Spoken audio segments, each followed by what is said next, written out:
Boston College will start with the football. And they've got a burner. And Jaden McGowan back deep to try and receive. It's going to sail over his head.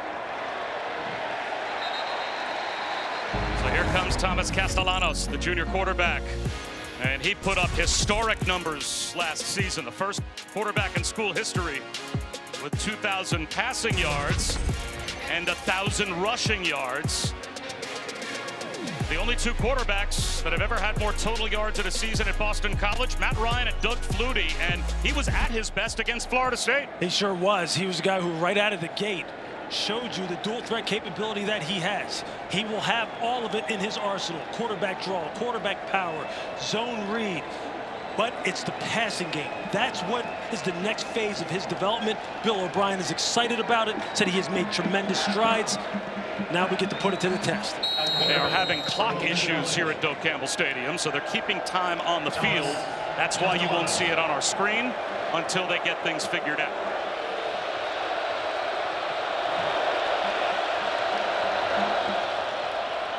Handoff to begin to Ky Robichaux. And there, the first statement play of the night for the Florida State defensive front. Patrick Payton with a stop at the line of scrimmage. And again, that was the theme, Lewis, opening day for Florida State. They got knocked back by Georgia Tech. That has to be a good sign for the Noles. First snap of the night. No question about it. Look, you saw the two defensive tackles, Darrell Jackson Jr., number 6, Joshua Farmer, number 5. These guys are absolute freak shows when you're talking about pure athletic ability. Hold the point of attack. Do not let them dent the front of this defense. That's a great start. BC will try and run it again. And about 4.5 for Robichaux. That'll set up third down and a long 5 for Boston College, just shy of their own 30-yard line. Physicality, that's something Bill O'Brien wants out of his offensive line, so you see it right away. They're going to make sure you can stop the run, and they're going to make sure that defensive coordinator Adam Fuller has an answer for that. And now is where he wants to see that development on display with Thomas Castellanos. Can you pick up a crucial third down on the road here in the first drive and keep the offense on the field? Treshaun Ward, who spent his first 4 years here in Tallahassee, to the right of Castellanos. And Castellanos gets to the edge. There is his escapability. And he's got the first down. On the keeper. First down, Boston College. You see Marvin Jones, the defensive end, number 7. You're going to see him at the top of your screen on the right. You can't lose contain when you're going up against a guy like Thomas Castellanos. You have to be disciplined in your rush lanes because this guy is a threat to break it anywhere at any time when he decides to pull it down. So it's not just about your physicality. It's about playing smart against this young man because that's how he can hurt you. Ward stays in the game behind Castellanos. His first carry against his old team. And he pushes the pile for 4. There you see the physicality up front. Drew Kendall, number 66, the center. The left guard, Dwayne Alec, number 53, getting that push at the point of attack on Joshua Farmer. And that is something that they're going to have an answer for here at Florida State because Bill O'Brien is not going to let up. Whereas he wants to put the ball in the air, it's the physical aspect of the game. That's how Georgia Tech tested Florida State. They're getting tested with it here tonight. Now Robichaux back in, 217-pound tailback. Castellanos to throw, has all day, and he fits one in. That's another BC first down. Reed Harris, the big 6'5" target, as we take a look at our impact players built by the Home Depot. There's some good ones on both sides of the football here. Some really dynamic players. We already talked about Thomas Castellanos and his ability as a dual threat quarterback. Donovan Ezeraku on defense, the defensive end. He's going to be a guy who's going to have to get after DJ Uiagalelei. When you're talking about Florida State, when they get the ball, Lawrence Toafili, one of the best run-receive combination running backs in all of college football. And Joshua Farmer, we already talked about. He has to control the middle of the line of scrimmage for the Florida State defense. Castellanos, a little pitch fake. The pocket starts to collapse. Slips one out on the edge. Nowhere for McGowan to go. That was a good read, rifling up towards the line of scrimmage. Was Kevin Knowles from his nickel spot. That's a 5-yard loss. And pressure from Patrick Payton. Yeah, you see there Patrick Payton You're going to see him adjust his rush lane, make sure that he keeps Thomas Castellanos on his inside shoulder. But you just see the slipperiness of Castellanos, how he can buy time and just continue to keep his eyes down the field and find an outlet. I'll tell you, as your defensive lineman, it's no fun going up against guys like this, because not only is it a drain on you from an assignment perspective, you got to chase this guy around all night. Play action for Castellanos on second down and long. Sidearms one. Kamari Morales, the tight end, up the seam, and he gets about 10. So that makes it again third down and manageable, and opens up that BC playbook in plus territory, third down and 5. Yeah, just a nice little play design as far as the play action fake, get everybody flowing to the left, and then you just see the tight end just leak out. Castellanos hits him, and you're able to get a little catch and run where you make it to third and manageable, as you mentioned, Bob. And this is a great start here on the road, first drive. You don't know what your team's going to really respond like. I think for Bill O'Brien, you have to be pleased at this point. 8th play of the drive. Again, the clock not functioning. That's why it's not on your screen. They're keeping time on the field. 4-man rush, wide open, a little wheel route, and Ward drops the ball. Oh, that was an easy first down pickup and then some. And the former Seminole couldn't hold on. And now Boston College on 4th down and 5 at the plus 40-yard line will send out the punt group. And you're going to see in Treshaun Ward, you're going to see him right here. He's just going to come out of the backfield, and he has nothing but green grass. This is going to be a huge play. It's just going to be a race down the sideline. And he just takes his eyes off the football, probably looking at a defender, seeing how he's going to make the guy miss in the open field so he can break it for a big one. Perfect play call. So Sam Candotti looking for the corner. And that is inside the pylon. It looked like it may have crossed the goal line, and it did for a touchback. That close to pinning Florida State deep, but it will come out to the 20-yard line. So Florida State gets a break, gets a stop, and Uiagalelei has it next. And Lewis, that a special teams play that cost BC 20 yards. Yeah, it's going to be a big factor in this game. You got to play smart. You know, just park yourself right there on the goal line, keep it from breaking the plane, and you're good. So Florida State to the offense for the first time, but a broken up pass. So DJ Uiagalelei tried to rifle one up the seam, and Amari Jackson got a hand in to knock it away. So just like that, it's second down and 10. Yeah. The ability of the Florida State wide receivers to defeat man coverage. Defensive coordinator Tim Lewis of Boston College, he's going to put his cornerbacks on an island. He believes in them, thinks they can cover man-to-man. Again, play action this time. Slip out in the flat to Roydell Williams. And a strong tackle. Carter Davis, an impact redshirt freshman. He can play safety. He can play corner during camp. He rifled up the depth chart. He rifled up to make a stop there. Coming from distance, coming from depth, making tackles against athletes of the caliber of Florida State, that's a tough assignment. That's a good early sign as far as the fundamental tackling of Boston College defense. Will BC bring the blitz on third down? No rush 5. Uiagalelei can't beat the blitz. It went right through the hands of Toafili, it looked like. So a 3 and out for Florida State. He had him matched up here, number 3 in the slot, and just runs a little out route, and you're going to see it right there. He's number 3 in the slot. Number 9, Toafili, has the one-on-one coverage. That's just a misfire that you can't afford to have. We talked about Toafili in the open as being one of the best dual-threat running backs as far as being a runner and a receiver out of the backfield, a receiver lined up in wide receiver formations. We've already seen both offenses miss a wide open play on third down. As Jaden McGowan with a fair catch at the Boston College 29-yard line. 47-yard punt. BC has it back. Scoreless here in the first.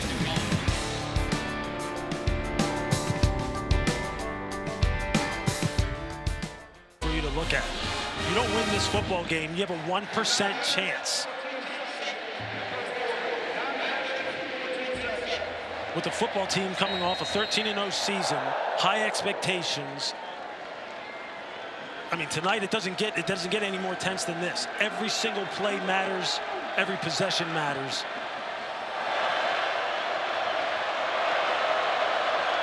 9:14 to go in the first quarter. And a handoff to Robichaux. And Chris Button is down. on the Florida State bench. And Chris, they're trying as best they can to keep the time on the field. They are. It does get a little chaotic, but you have to rely on communication. There is one official who is keeping track of the clock. After each drive, they will go and tell each team what the time is.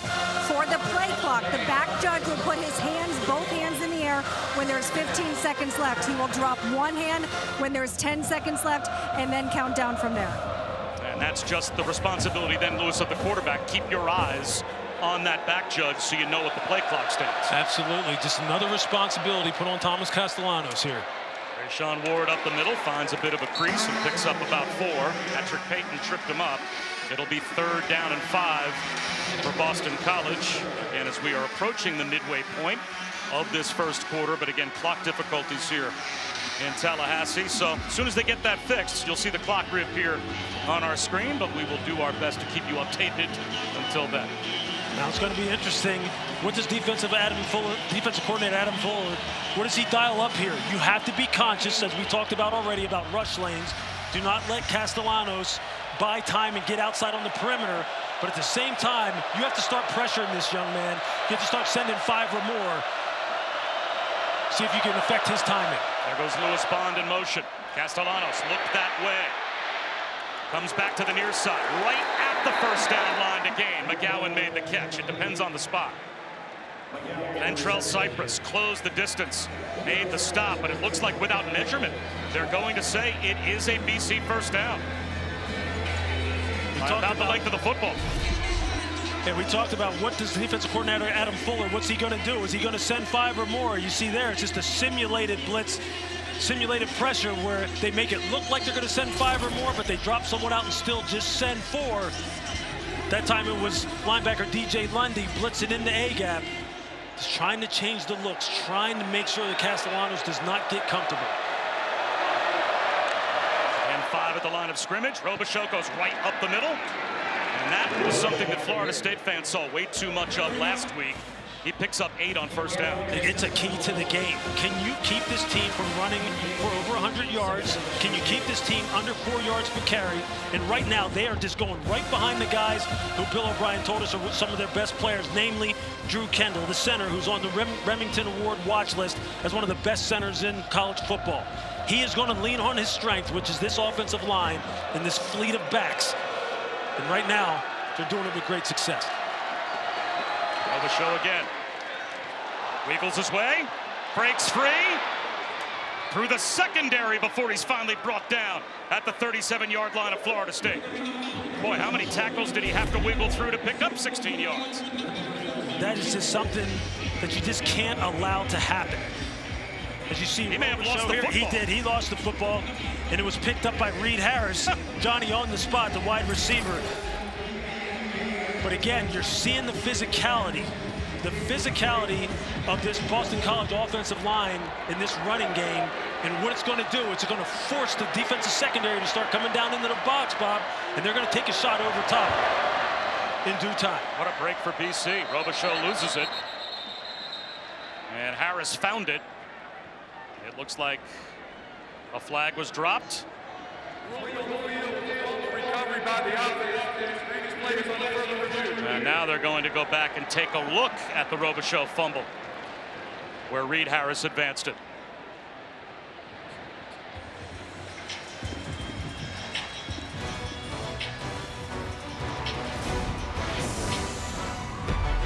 So a fluky play that went Boston College's way. As the ball popped free, found its way to Harris. It's time.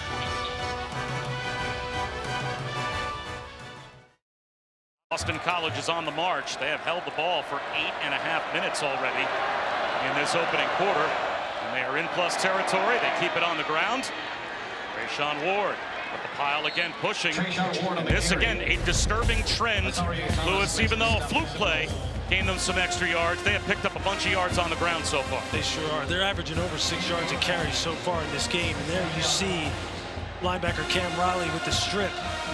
Then you see Reed Harris pick it up. But what you are seeing is the interior of the Boston College offensive line. They're dominating this football game right now. And that's something that we said, look, Darrell Jackson Jr., Joshua Farmer, you have to step up in this game. Boston College is playing to its strength. and they're doing it with success. Ward runs again, and this time gets stood up and driven back. Not much on second down, about 2 yards. Cam Riley, the Auburn transfer, stepped up and made the stop. That's one of the things you need to see. You need to see the linebackers. Cam Riley, the transfer, DJ Lundy. These guys have to play downhill and play physical and fit with a vengeance and with hurry and with a lot of precision, because this running game is one of the very best. The more you watch Boston College, you're going to recognize this is one of the best rushing teams in college football. And if your assignments aren't on point, they will gash you, and you're seeing it play itself out right now early in this game. 3rd down and 2. Castellanos into the flat. Ward this time holds on. Finds his way for a 1st down. So another 3rd down conversion for Boston College. Again, the clock. They are keeping the time on the field as Blake Nicholson made that stop for Florida State. And just watch Treshaun Ward here. You're going to see the fake here, and you're going to see him just dribble out over here. And watch Thomas Castellanos. He sells the wide receiver screen, invites the rush in, and then you just see Treshaun Ward. He just does his thing in the open field, picking up the 1st down. Again, nice play design, nice play call. They are locked in, Boston College, on offense. Robichaux, gang tackle near the line of scrimmage. No gain on 1st down. Nicholson, who got the start tonight, alongside DJ Lundy at linebacker, was there to help on the stop. Gain of maybe a yard. It'll be 2nd and 9. Now you got him down here in 2nd and 9. This is where you need to typically you want to send some pressures here. You got to be aware of the screen game on 2nd and long. But this is where you have to make sure that they don't get it to a manageable down and distance. See if you can create a turnover, create a sack, push them back in terms of maybe knocking them out of field goal range. This is a crucial down here as we're in the high red zone just outside the 20-yard line. BC having a little problem getting lined up. They get the snap off. Ward goes up the middle. Into the red zone. Picks up 3. So another 3rd down coming for Boston College. But they're 3 for 4 on 3rd down so far. And defensive coordinator Adam Fuller, he's tried a number of different things in terms of playing man-to-man coverage, some simulated pressures. Nothing's really worked so far. He's going to continue to try and gain intelligence here because he's never seen this offense before. So he's trying to figure out what their tendencies are, what they like to go to. You wonder here, with 3rd and just about 6 yards, and maybe 5. Does he bring some pressure? Does he bring 5? Does he try and speed up the decision-making of Thomas Castellanos here? 3rd down and 6. On in motion. 4-man rush. Castellanos finds the crosser. It's bobbled. Caught. Tripped up right at the line to gain. Lewis Bond, his leading receiver from last year, was able to beat DJ Lundy on the crosser and pick up just enough for another Boston College 3rd down conversion. You just see Lewis Bond in that trip set, just bring him in short motion and then just run the underneath crosser. And he just uses the traffic to his advantage. No pressure in Thomas Castellanos' face. He has to double catch it, but DJ Lundy doesn't have a chance. He was trying to work his way through traffic. They weren't getting any pressure. They only rushed with 4. Another good pickup for Boston College. Robichaux to about the 9-yard line. Picks up 3 on 1st down. And again, we're estimating the time as best we can. They're keeping it on the field, the clock not functioning here at Bill Campbell Stadium. So we're towards the end of the 1st quarter. And it's a 1st quarter that Boston College has had the ball for all but about 50 seconds. 1 3 and out for Florida State. That's the only time they've had the ball. But they have continued to press on the sore spot of Florida State's defense. Run defense in between the A and B gaps, and then just really judicious play calling as far as the passing game is concerned. Ky Robichaux again to the 5-yard line before he's turned back. The 5, Lewis. Any doubt, you think, where BC goes? Oh, it's got to be Ky Robichaux. This is a guy who's a 4th down. Instead, it's Castellanos. Reaches the ball out at the goal line. He's in. That's a BC touchdown. What a statement drive by Boston College. And they take the lead. And quarterback power. They figure if we don't give it to Robichaux, We'll let Thomas Castellanos, our 1,000-yard quarterback rusher, we'll let him go ahead and do it. And you just see here, he just follows behind. Dwayne Alex stretches out, knee off the ground, gets the ball across the plane. It's like a clean, easy touchdown. But this offensive line, they are the story of this football game. And conversely for Florida State, it's the inability to hold the point of attack and hold the opponent to under 4 yards per carry. They're right now giving up over 5 yards per carry. That's not a recipe for success. And the former TikTok tryout kicker, Luca Lombardo, with his first point as he knocks through the PAT. And BC has a 7-0 lead. And a very disturbing, long, double-digit drive, touchdown drive against continues for the Florida State defense. You see Dwayne Alec filling in for Logan Taylor, the regular starter at left guard, on the pull. Gets a clean block. You see Robichaux on the edge. He secures the edge against the safety, Conrad Hussey. And they just got a seam. And they just creased the front. Too late for Shaheem Brown to make a difference. It's coming from too much depth. And Thomas Castellanos, look, he may be a guy who's listed program weight at 196 pounds. I can assure you this, he is put together in his lower half. And he may be a smaller quarterback by ideal standards, but this guy is a problem. And Florida State knows it. Coach Norvell told us he is a guy we have got to have some answers for. And now, DJ Uiagalelei has to have an answer. They have to punch this ball in and respond. Moment of truth. 14 plays, 71 yards, 9 minutes and 18 seconds. Lucas on the return for the 2-yard line. Jalen Lucas gets hit hard at about the 22-yard line. And this Saturday on ABC and ESPN Plus at 3:30 Eastern, South Carolina squares off against Kentucky. And then at 7:30, number 15 Tennessee will take on number 24 NC State. Terrific doubleheader coming up, featuring some SEC teams this coming Saturday when Week 2 arrives in college football. This is the final game of Week 1, and we have a functioning clock. As you can see. It's kind of, you just realize how much you depend on that and being able to see it. Only the second offensive possession of the game for Florida State. Only their 4th play from scrimmage, and Roydell Williams picks up 3 as George Rooks makes the stop for Boston College. Remember when we talked to head coach Mike Norvell, I asked him, I said, are you reaching a point where there's just certain guys who you have to feature, you have to get the ball to, guys who you can count on? And based on practice and what we observed, look, Roydell Williams is going to be one of those guys that he needs to get the ball to. And then where is Malik Benson? How do you get him involved in the passing game down the field in the outside lane?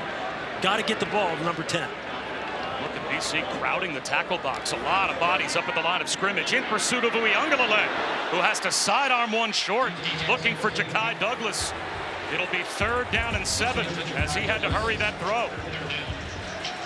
They like to change the platform and change the launch point for DJ Uiagalelei.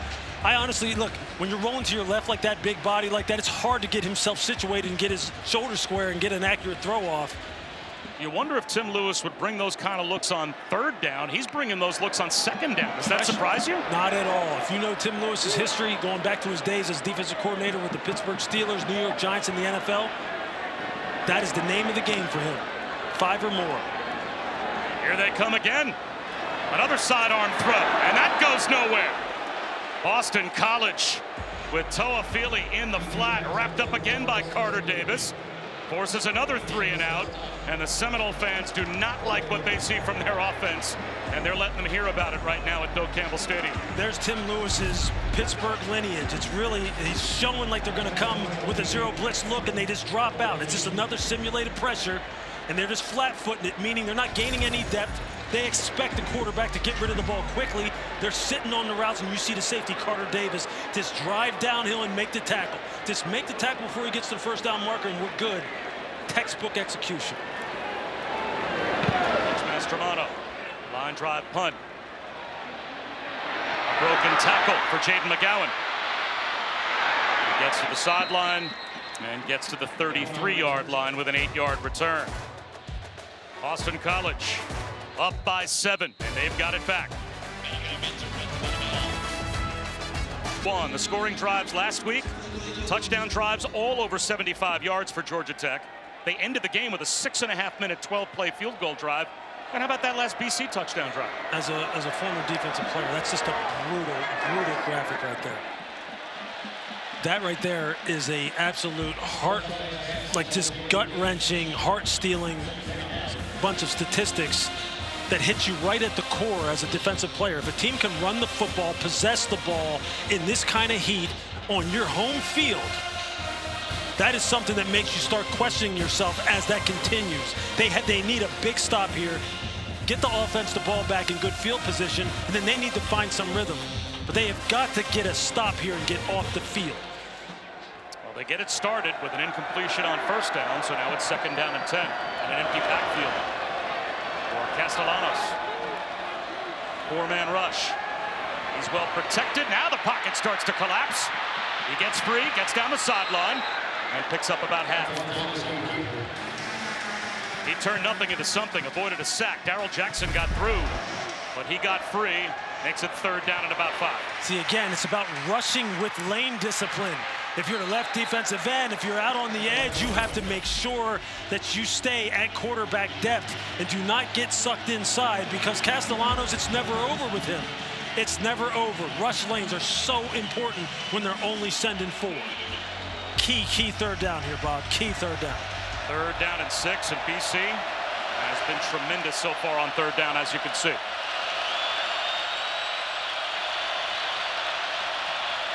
Again, a 4-man rush. There's the wheel route, and this time Treshaun Ward makes sure down the sideline. The same play where he dropped the football on the opening possession. This time he doesn't drop it. They went right back to the well, and he picked up 44. This is what you're going to see. You're going to see this, and then he's just going to sneak out, and the linebacker can't get there. You see him staring in the backfield instead of making sure he doesn't get outflanked. Quarterback run for Castellanos, and that's a negative. He ends up losing, it looks like, a yard back to the 23-yard line. That's of Florida State. It was the perfect play call for man coverage. The linebacker's going to get pinned inside. He's going to have to fight through traffic on that double slant route and have to get out there quickly. Otherwise, he gets outflanked. Then it's a foot race down the sideline. How about Will Lawing, right? He's a first-time play caller for Bill O'Brien. How's that look to you so far? Hey, so far, I'll tell you what, they have kind of dialed in on what defensive coordinator Adam Fuller likes to do by down and distance, by situation. And they're calling the right plays at the right time. This is going to be up to Florida State now to make a play. Somebody up front has to make a play. Castellanos floats one over the middle. He's got a man in Jeremiah Franklin, and he's inside the 10-yard line. Down to the 9, it's 1st and goal. DJ Lundy tripped him up. You just see Jeremiah Franklin on the line of scrimmage there. You see there just a little influence block to invite the defensive end upfield and then sneak out over the middle as Castellanos just gives some ground, invites the rush in. Again, the screen game, we've seen various different forms of it in this game where, as you mentioned, Will Lawing and Bill O'Brien, they are in it right now. They are kind of locked in terms of what they want to get done relative to this defense. And you see them just moving the football up and down the field.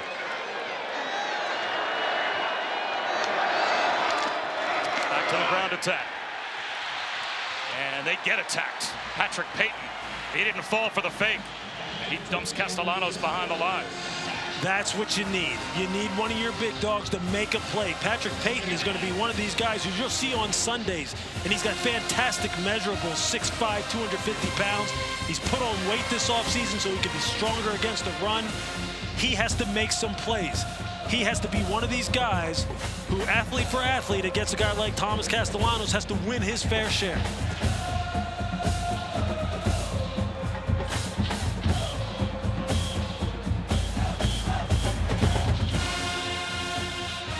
Not sure if the officials are coming in. They're going to have a discussion about the spot. Nearly 5 minutes gone by here in the 2nd quarter, and BC in range to extend their lead.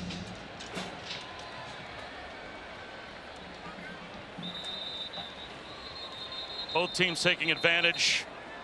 Kind of a pseudo timeout here. Neither team has called timeout. And now they're going to call the teams back on the field. think they got the spot ironed out. Again, we had clock issues in case you're just joining us all the way through the first quarter. The clock wasn't functioning in the stadium, so they had to keep the time on the field. And now they're winding the clock back up. And we approach 10 minutes to go before halftime. So after that negative play, Hayton the tackle for loss, 2nd down and goal, back to the 13. Castellanos down for Ward at the pylon. He slips inside for another Boston College touchdown. Treshaun Ward victimizes his old team, and BC's got a 2-touchdown lead.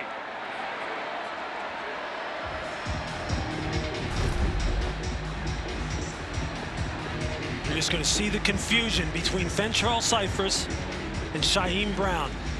They don't pass it off, the switch release, and you see right there, you can see Shyheim Brown's body language. They didn't talk it out as far as whether they were going to pass it off or lock that combination route. And when you don't talk down there in the red zone, things happen too quickly, and they result in 6. Classic miscommunication. Wow. Joe Campbell Stadium in shocked silence. A 7-play 68 back in Tallahassee. Bob Wischusen alongside Louis Riddick. Chris Budden with us as well. Boston College with a dominant first 20 minutes, 14-0. They lead Florida State. So if you're looking for that FSU response off the loss to Georgia Tech in London last week, you have not gotten it so far. They have run 6 offensive plays to BC's 29.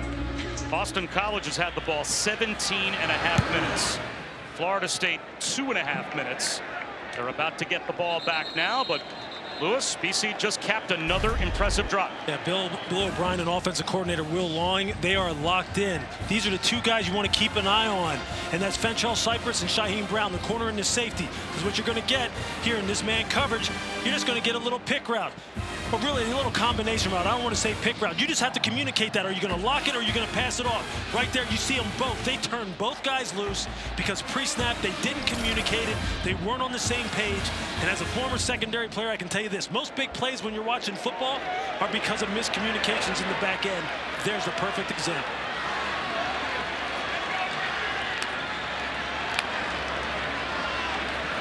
Uiagalelei, quarterback run. Right up the middle. Right into the arms of Cam Horsley. Let's go down to Chris. Yeah, Bob, this is the first year that you can use the technology of the tablets on the sideline. Mike Norvell told us yesterday he's not a huge fan of it. He'd rather trust his eyes live, but when things aren't going very well on offense, you'll use whatever technology you can get. After the last possession, he spent a long time on the iPad, went over and relayed some things to his offensive line. DJ Uiagalelei has been using it during the entire time while they're sitting. He's back on the field facing 2nd down and 7 now. Play action. Steps away from the blitz off the edge. Picks up the block, hit from behind. And he's about a yard shy of the first down. Lewis, you made the point on the other sideline. NFL coaching staff might have an advantage in this green dot era we're now in college football. Absolutely. When you can talk to the green dot player, one player designated on the field until the play clock hits 15 seconds. These guys are used to doing it. Bill O'Brien's used to doing it. Will Long's used to doing it. Tim Lewis, the defensive coordinator, he's talking to Cam Arnold up to 15 seconds now. Incomplete on 3rd down. It's going to be another 3 and out for Florida State. Reed Johnson, they're in coverage on Jalen Lucas. And here comes the punt crew. The pressures are just starting to get to DJ now because Tim Lewis is starting to dial up some 5-man pressures with different twists on the inside. And he's just telling his corners in the back end, hey, look, that ball's going to come out quick. Stay true to your technique. He told us in the production meetings he believes in Amari Jackson. He believes in Max Tucker, Kari Johnson, Carter Davis, all the names that you've been calling out who have been making plays against a real good wide receiver core of Florida State. They just can't get loose. Mastromano with a terrific punt. It's going to drive McGowan. And he fumbled the football at first, now breaks a couple.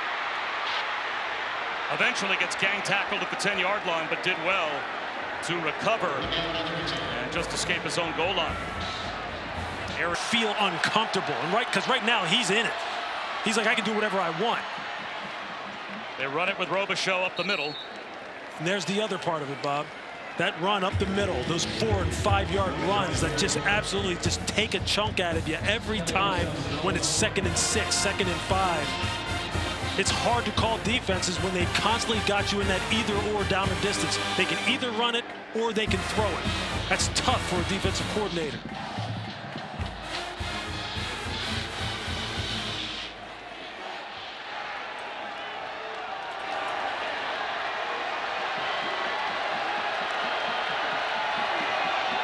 Castellanos at the 5-yard line. He's going to take a deep shot. Incomplete. He had a step for Reed Harris, but led him just a bit too far. They are getting absolutely no push whatsoever. The pocket looks perfect. It looks absolutely perfect. Just look at Castellanos. He's just sitting there patting the football. He's just waiting. He's just waiting for the wide receiver to uncover. He's saying, Reed Harris, let's go. Let's go. Get down the middle of the field. And he just misses him. He has him on the deep over route and just overthrows it. And he beat a pretty good corner right there in Fentrell Cypress, who was a darn good man cover corner and had him for a big explosive play. Could have been a big play for BC. Instead, it's a 3rd down, and now Bill O'Brien's going to run down the sideline and call a timeout.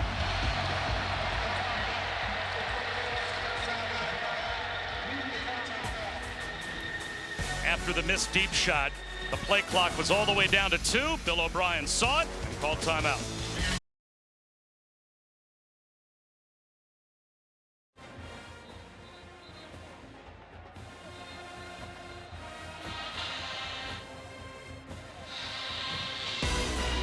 This Saturday on ABC and ESPN Plus at 3:30 Eastern, South Carolina takes on Kentucky. And then at 7:30, number 15 Tennessee will square off with number 24 NC State over on the ACC network starting at noon Eastern. Syracuse meets Georgia Tech, then North Carolina against Charlotte will cap the night with number 14 Clemson squaring off against Appalachian State. Lots of college football ready to come your way in week 2. We're capping week 1. Boston College 6 for 7 on 3rd down after the BC timeout. In the shotgun, Castellanos. Again, well protected, scans the field, escapes the pocket, looks to extend the play. Sprints to the sideline, he won't get there. Ridden out of bounds hard. Cam Riley with the tackle. And Florida State gets the stop they needed.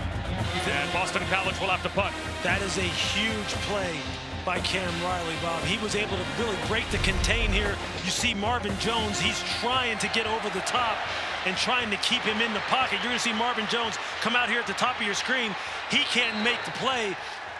Cam Riley gets on his horse and is able to track him down before he gets to the line to gain. Otherwise, it's a fresh set of downs for Boston College. That's a huge play for the Florida State defense. Midway through the 2nd quarter, low snap. Gotti just gets it away. It may have been deflected on the way out. It's going to be great field position for Florida State. This is just what we talked about. The tide had to turn some way, somehow, whether it be the defense getting off the field, providing this offense with a short field, special teams, put some pressure on the punter, makes him hurry his process. And you see it there, the punter has to move. He can't get a good clean kick, a good clean operation. This is just what the doctor ordered. Now, DJ Uiagalelei, what are you going to do? Who are going to be the guys that Mike Norvell goes to? Who's he going to dial up? You see the freshman Cam Davis is in at running back, number 3, who's an absolute tank. Do they start to try and get him going? Get this run game going? They've got Lawrence Toafili as a receiver nearest. Look for the deep overshot. As part of the 3 wide receiver set. Uiagalelei, long throw, incomplete for Toafili. Fareed Johnson was draped on him in coverage. It'll be 2nd down and 10. You've just got to be able to hit those throws, those timing throws. See it here tonight. I mean, the accuracy, you just can't. He has a clean pocket. Toafili's just running an out route. I know it's a long throw from the opposite hash. You just got to be able to complete those.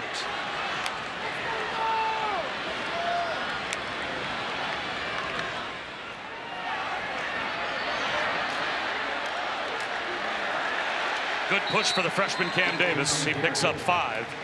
It will be 3rd down and 5. KP Price made the stop. This has to be 4-down territory. It almost feels like for Florida State after a 20-yard punt. Yeah. And getting dominated the way that they have so far here in the first half. It almost feels like this is touchdown or bust just to swing the momentum in this game before halftime. Yeah, who do you call on here now? You see the transfer Jalen Lucas in the slot, number 3 in the slot to this trip set down here. He's a dynamic playmaker. BC brings a blitz. Uiagalelei sets up Lucas. He gets free inside the 15, sprinting inside the 10. Oh, there's the playmaker making a play. First and goal, Noles. A gain of 24. Sometimes you just see it, and it's just going to work out depending upon where certain guys are. You can kind of get a feel for what an offensive coordinator is trying to do. Jalen Lucas in the slot, the number 3 position. Play with quick tempo. Uiagalelei can't avoid the sack. Down he goes. Donovan Ezaraku with a big sack for BC back outside the 10 to about the 13-yard line. That's a great pass rush by Ezaraku going up against Darius Washington, who's a fantastic athlete. You see him there with the arm over, sets him up outside, arm over inside. You see Darius Washington stop his feet, drop his head. You're going to lose every time. Ezaraku is one of those guys that defensive coordinator Tim Lewis said was the first guy in his office when they got hired. They said, what do you need me to do? Just tell me what you need me to do. I'll get everybody on board.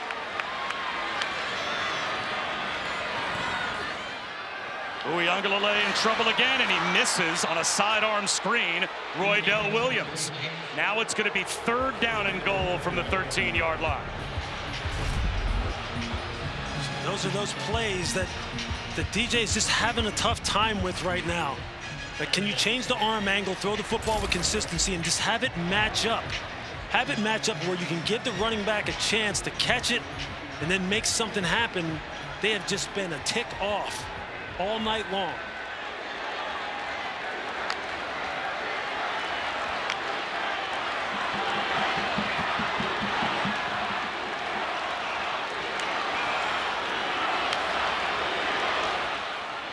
BC a 4-man rush. Seam route, end zone. Broke it up. BC played coverage, and Kyle Morlock couldn't haul it in. Cam Arnold, the linebacker, got a hand in the passing lane. Best on best. We saw them try to work Kyle Morlock in practice on these routes down in the red zone. They wanted to get the ball to him.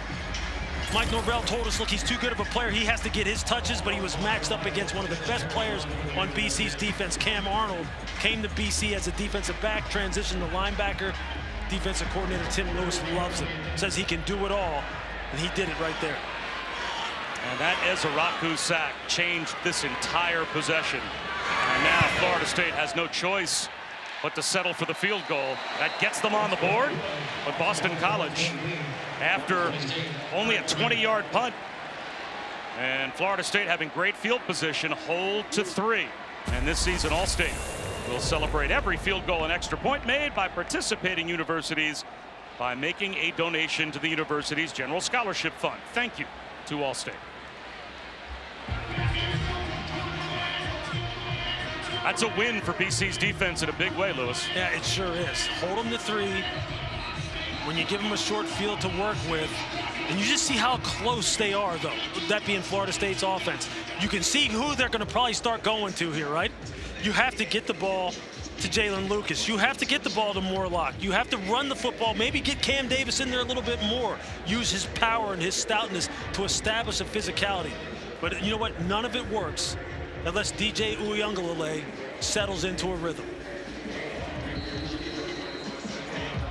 For Uiagalelei, can one little slant to a Lucas like that, can one play like that get a quarterback started? I mean, sure. I mean, you saw how he did it over in Ireland against Georgia Tech in the 4th quarter when he hits those 2 4th-down big throws.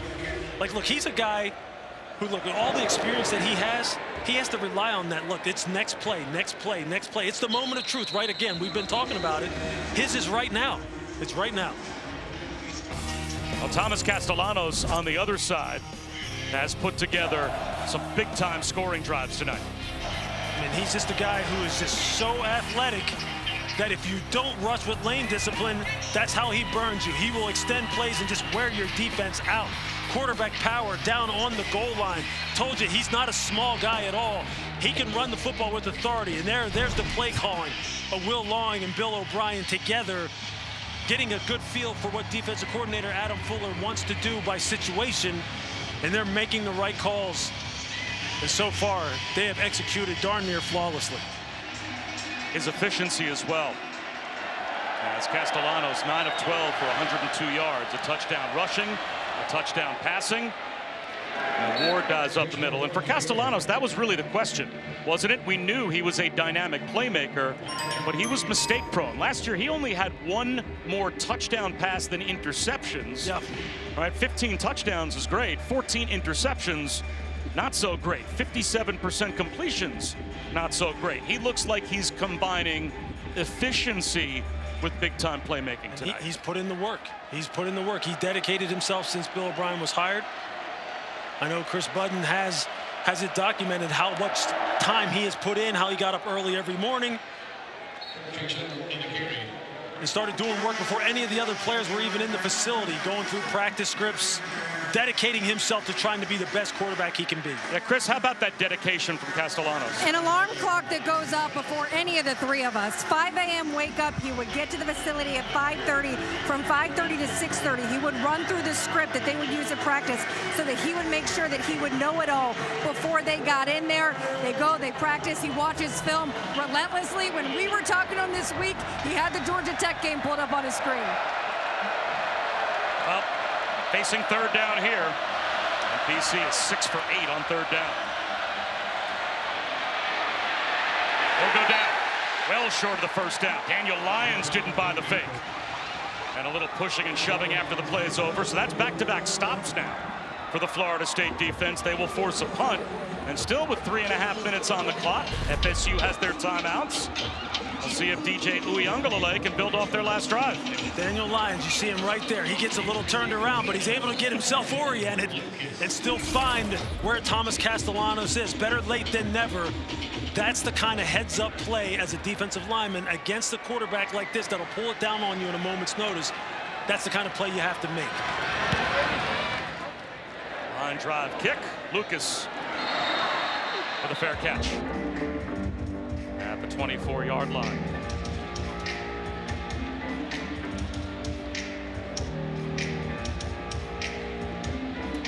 This Saturday, the College Game Day crew will be live from Ann Arbor. Desmond Howard will go all access. Sharon Moore, as he takes over as the head coach of the national champions, will also go all access with Texas quarterback Quinn Ewers. Texas, Michigan is the site. And it's College Game Day built by the Home Depot will be on site just outside the big house. That should be a scene. No question. I would say. No question. That'll be a scene. No question. And I'll tell you what else is going to be a scene. The mood around here if they don't put this ball in the end zone here soon. And I'll tell you, you got to start calling on certain guys, man, that you know can make plays for you. You got to start dialing up some looks for them. Four-man rush. Uiagalelei, long throw outside the numbers, incomplete. He tried to find Jalen Brown, and the heat was coming. It looked like Ezeraku with a speed rush just about got to Uiagalelei as he let that one go. Donovan Ezeraku looks fantastic. He is right now just giving Darius Washington, the left tackle, all he can handle. Uiagalelei trying to throw that long opposite hash comeback route to Jalen Brown, just can't get enough on it. Again, just off just a little bit.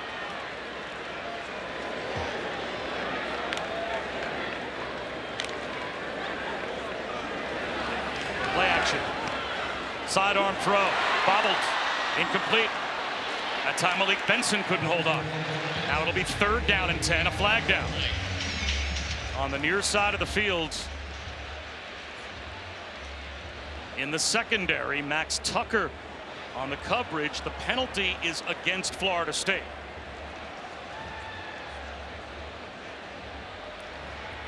Now the player downfield, number 52. So Boston College, rather than make it at 2nd and 15, will take the down to make it third down and 10 with 2:51 to go in the half. BC still with 2 timeouts.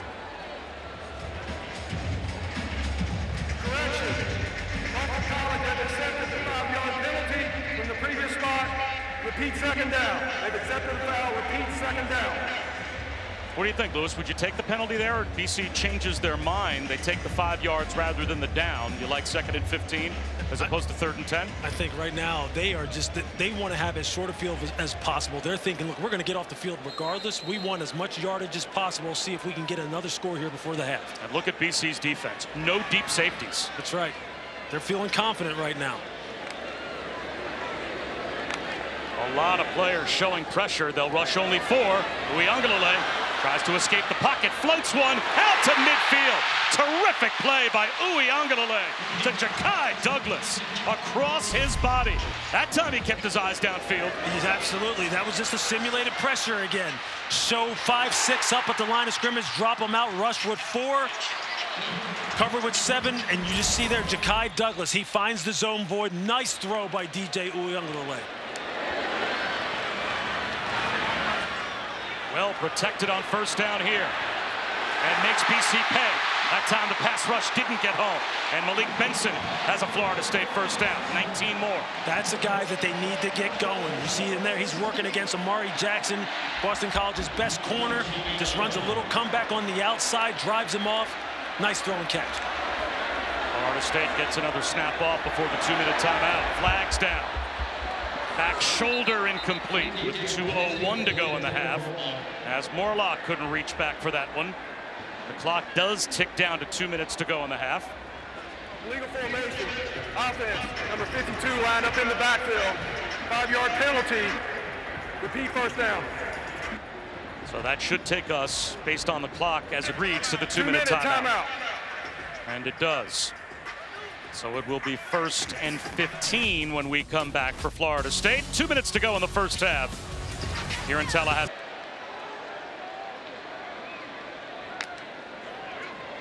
We'll take some of those, Matty. Trick play. The reverse flea flicker. Uiagalelei misses. Kyle Morlock down the sideline, and Boston College didn't really buy the fake, as KP Price was pretty tight on the tight end in coverage. So off of the 2-minute timeout, they dial up the trick play. Yeah, you see Kyle Morlock, he just blocks, and then you see him release down the sideline. He overthrew him a little. Again, Kyle Morlock is someone they want to get the ball to. They think they have a guy here who presents some mismatch problems for the coverage defenders of Boston College. That time it was KP Price who was trailing.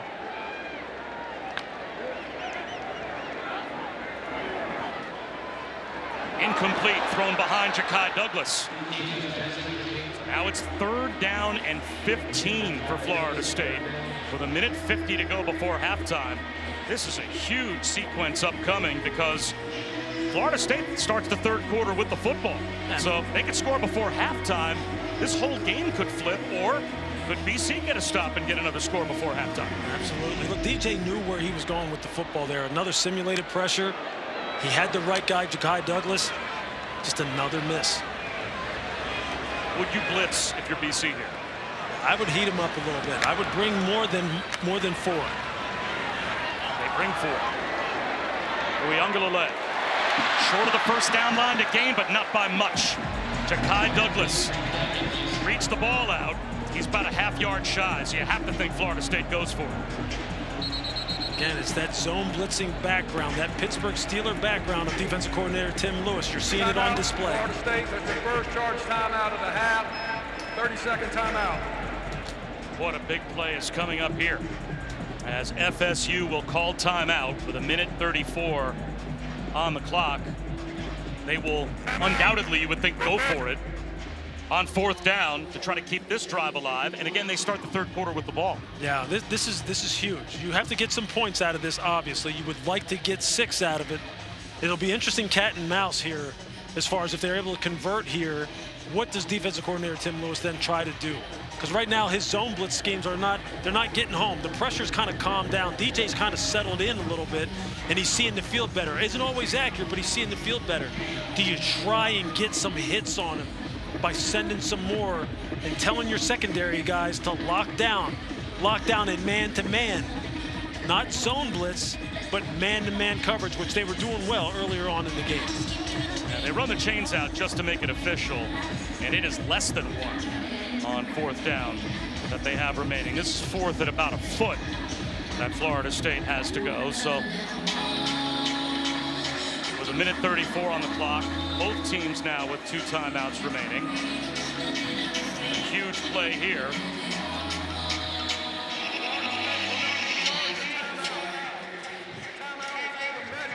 Florida State was not charged a timeout. Now they'll give FSU.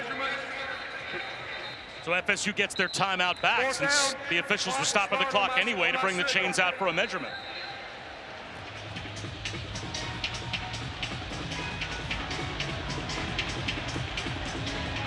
Big call here. You ask this offensive line to go ahead and just establish the line of scrimmage and pick up this first. Well, you have a 250-pound quarterback as well. Is this anything more than just if he's that not quarterback going right up the middle? Yeah, if he's not under center, he better not be carrying the ball. And there he goes. He gets the push and an easy 4th down conversion for Uiagalelei. And that will stop the clock for the moment. And again, it preserves all 3 Florida State timeouts. Getting inside of 2 minutes. Even in a loss last week, Florida State had a heck of a 4th quarter touchdown drive to get that game against Georgia Tech tied. Well, they showed a lot of mental toughness, and they need it here. Now, timeout, Florida State. That's their first charge timeout of the half. 30-second timeout. So now they'll get organized with their first timeout before 1st down. Yeah, look, I mean, you've got the benefit of time on your side. 1:10 on the clock. You had all 3 timeouts. The clock. So now you can really kind of talk through your strategy. Now the real cat and mouse game starts. Who are the guys down here that you're going to try and get the ball to? They've been trying to get the ball to tight end Kyle Morlock, number 84. They had Jalen Lucas. They had him open. He's a guy who's dynamic in space. So maybe he's a guy. Lawrence Toafili has been open. They just haven't been able to hit him. So they have a number of different people that they can go to. I would bet on Toafili or Lucas. Alert for a trick play down here the closer we get to the goal line. And if you're Tim Lewis, the defensive coordinator, now you got to get more aggressive. Now you can't sit back and simulate pressure. You got to bring some pressure. But a point you made about FSU that I thought was interesting this week is you think they might be spreading it around to too many weapons? Exactly. That maybe they need to really identify who are the kind guys? of the top of the pyramid and get it to those guys? Absolutely. And I think, as the season goes on, that'll declare itself. Uiagalelei. And that is a long throw for not much yardage to Malik Benson that will get the clock rolling. They'll hold on to their timeouts, gets it down to about the 17-yard line for a gain of 4. And Bob, there came the pressure, the boundary corner fire. They brought 5 and played man-to-man in the back end. Rush 4 here. Sidearms 1, slipping out of the backfield, getting down inside the 10-yard line is Roydell Williams. He's got a 1st down and stops the clock. He picks up 11. And Crouch made the stop. Now it's 1st and goal. And the whole playbook at their disposal because they still have a timeout.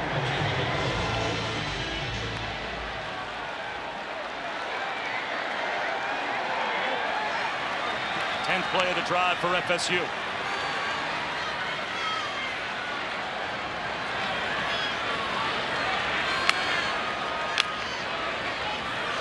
Uiagalelei. Floater in the back of the end zone. Wobbler comes up short. He was looking for Ky Douglas, but it must have been tipped at the line. That came out like a wounded duck. Ky Douglas is wide open in the back of the end zone. You can just see there was a miscommunication. Carter Davis, Cam Arnold, and you see Ky Douglas is sitting there at the back of the end zone. You can see the miscommunication there. You see everyone playing on the goal line, and they just turned Ky Douglas loose in the back of the end zone. And George one there. George Rooks got a hand on the ball. 2nd down and goal.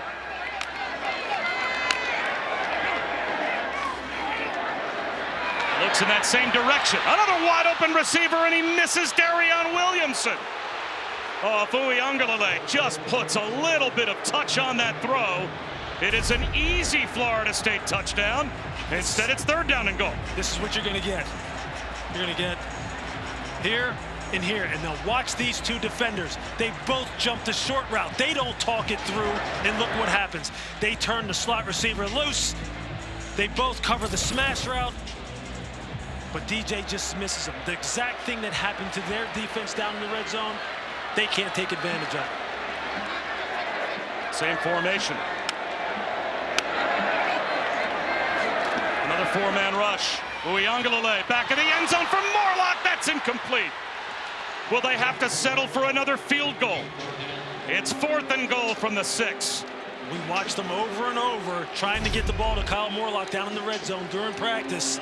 And you're going to see him here. He's matched up against Amari Jackson. He's got size and length on him. He's got position. He just can't, DJ just can't put the ball in a spot that gives him a chance. He just didn't give him enough of a shot to make a one-on-one play. So Ryan Fitzgerald from short range, 24 yards away. That's the second time, though, that Florida State has gotten down to the 6-yard line. And on both of those possessions, they have had to settle for only 3. A 1-possession game, 25 seconds to go before halftime. And what a lineup we have coming for you this weekend and Monday. The U.S. Open Women's Final is Saturday afternoon on ESPN. Our ABC Saturday college football tripleheader capped off with Tennessee, NC State. The U.S. Open Men's Final is Sunday afternoon. And our Monday night football week 1 matchup has the Jets in San Francisco to meet the 49ers. Injury update, by the way, from Chris Budden down on the sideline. DJ Lundy has made his way back to the FSU locker room. So without Omar Graham, they were already a little thin at linebacker. And that's one of those green dot middle linebackers that they're now going to potentially be without. Keep our eyes on Lundy and see if he comes back out to start the second half. But he just made his way back to the locker room. Now you know it's on Cam Riley and Nick Nicholson. You're up. So DJ Uiagalelei again got Florida State down inside the 10-yard line, but again they have to settle for 3. Yeah, they have some open receivers. You see the miscommunications on the part of Boston College's secondary. There, the tip pass, good play by the defensive line of Boston College, but these are throws that have to result in 6. They have to be touchdowns. Morlock one-on-one against a corner that he has a lot more length and reach on. Doesn't put it in a spot where he can make a play on the ball high in the back of the end zone. It's just those missed opportunities. Had some good throws, but still just not quite in sync. So Boston College, you would think, would be content to take an 8-point lead at the locker room at halftime. They'll run it straight ahead with Treshaun Ward. And that should end the first half. Drive, certainly an opportunity for that for Florida State as they begin the 3rd quarter with the football. Boston College, they've got the touchdown lead. And it'll be coming out to the 20-yard line, or the 25-yard line for the Noles. Bob Wischusen here with Lewis Riddick.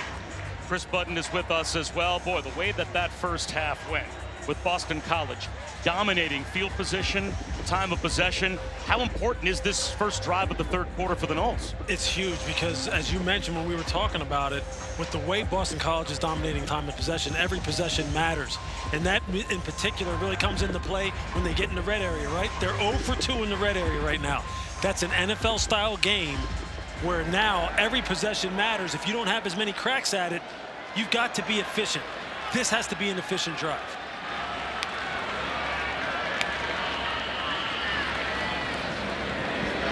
Uiagalelei out on the edge, slips one in the flat, and they try to get Jalen Lucas involved early, and that's probably a smart move. Let's go down to Chris. spoke with Bill O'Brien coming out of the locker room. When they get the ball back on offense, they like to go what worked for them in the first quarter, running the football, controlling the tempo, sustaining drives. He said defensively, I like how we have mixed up coverages. He expects Florida State to try and take a shot downfield during this drive. It's how will they answer that. And Florida State has a first down and a push for a little more as Cam Davis, 224-pound true freshman, picks up 8. Darius Washington, the left tackle, gave him an extra shove. They're already out across their own 42-yard line.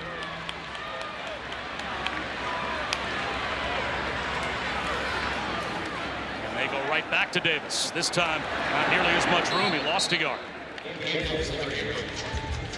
That time you see the Boston College defensive line really step up. Neto Akpala really set the edge right there, got his hands inside on the offensive tackle against Robert Scott. And now they've got him in the second and long situation, which puts the advantage with the Boston College defense. And will they blitz more often here in the second half?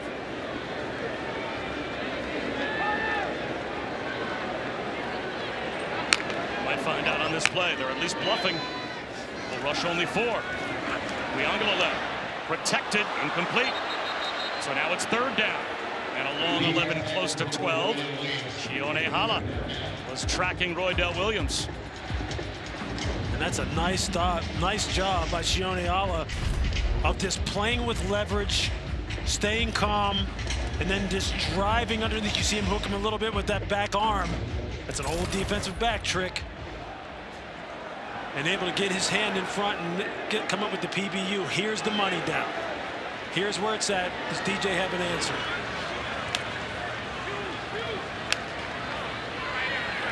Now BC does bring the blitz. There's a completion. Toafili wrapped up though. And immediately brought down about 5 yards shy of the first down. That's a gain of 7. That's going to set up fourth down. And will Florida State leave their offense on the field? On their side of the 50, fourth down at 5. We said this was a big opening drive to begin the third quarter. Okay, now who do you go to? Wow, in a one-possession game, going for it on fourth down. You got one-on-one coverage down here at the bottom of the screen. And they will snap it. Not a hard count. A sidearm lob, and it's intercepted. Max Tucker down the sideline.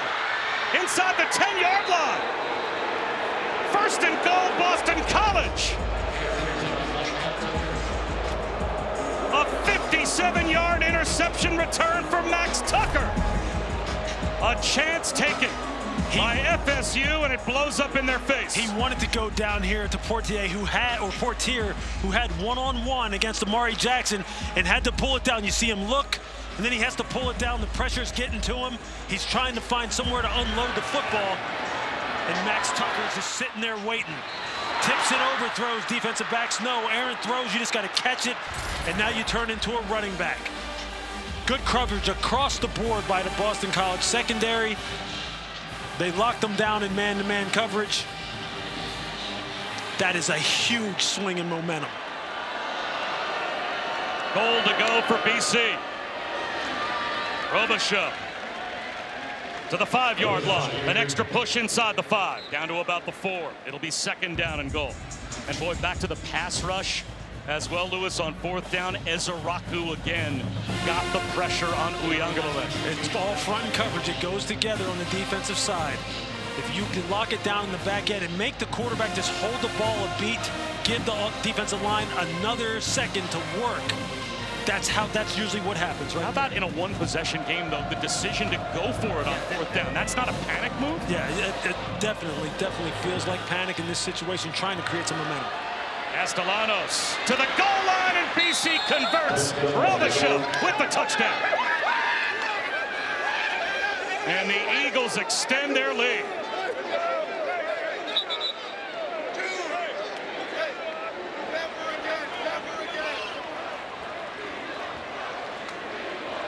Again, the play calling.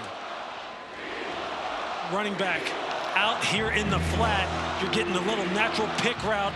they're just kind of right now taking advantage of the Florida State linebackers playing with poor eyes, getting out leveraged, not communicating, all of these different switch releases.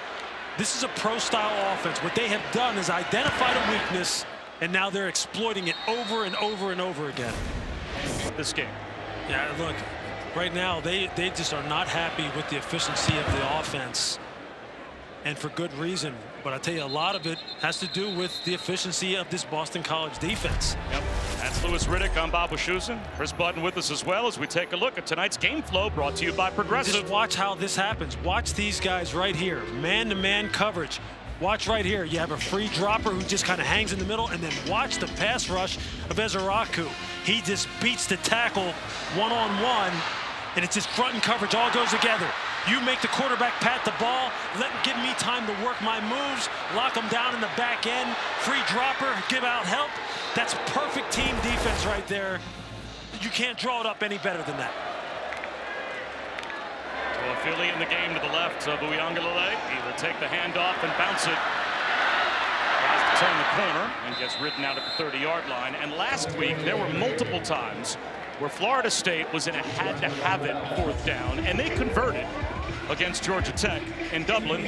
Certainly understand off of that maybe why Mike Norvell might have had some faith on 4th down to go for it there, but to go for it on 4th down on the opening possession of the 3rd quarter, it felt like a little too much desperation with a lot of time on the clock in a one-possession game. Prior to the snap, ball starts, number 53, offense, 5-yard penalty.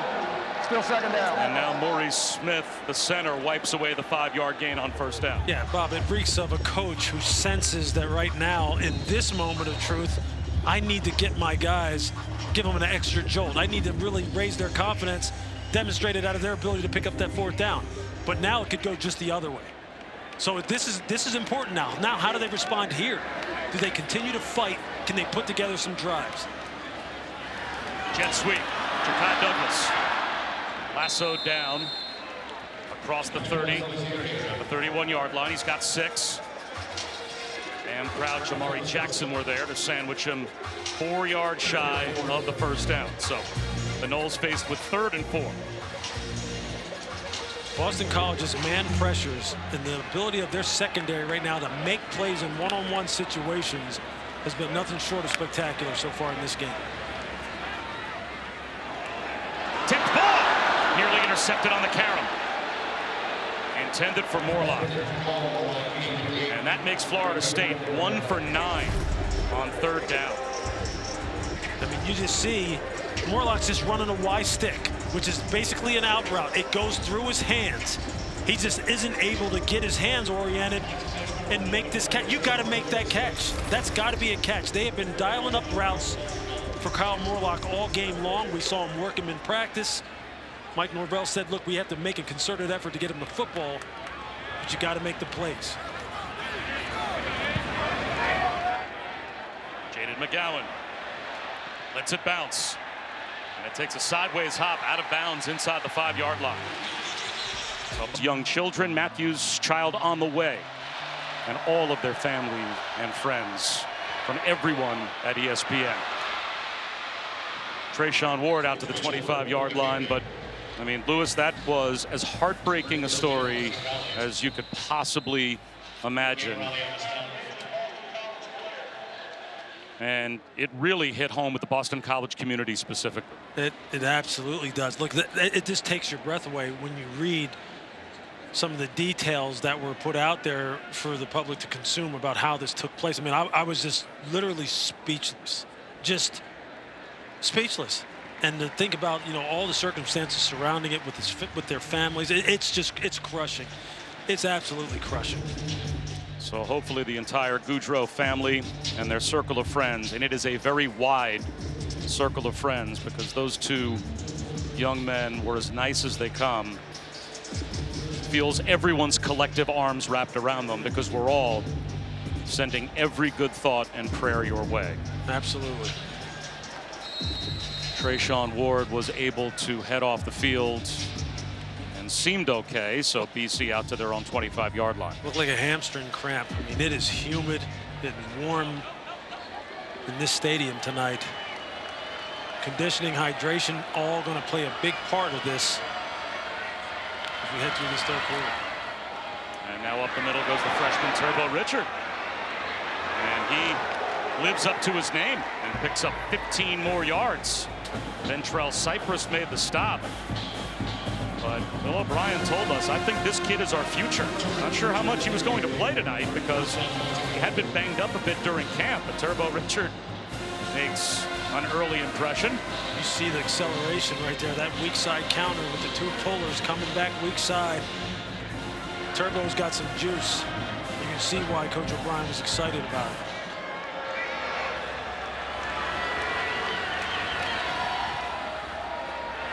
It's Richard, and this time not nearly as much. Bottled up near the line of scrimmage, got a couple.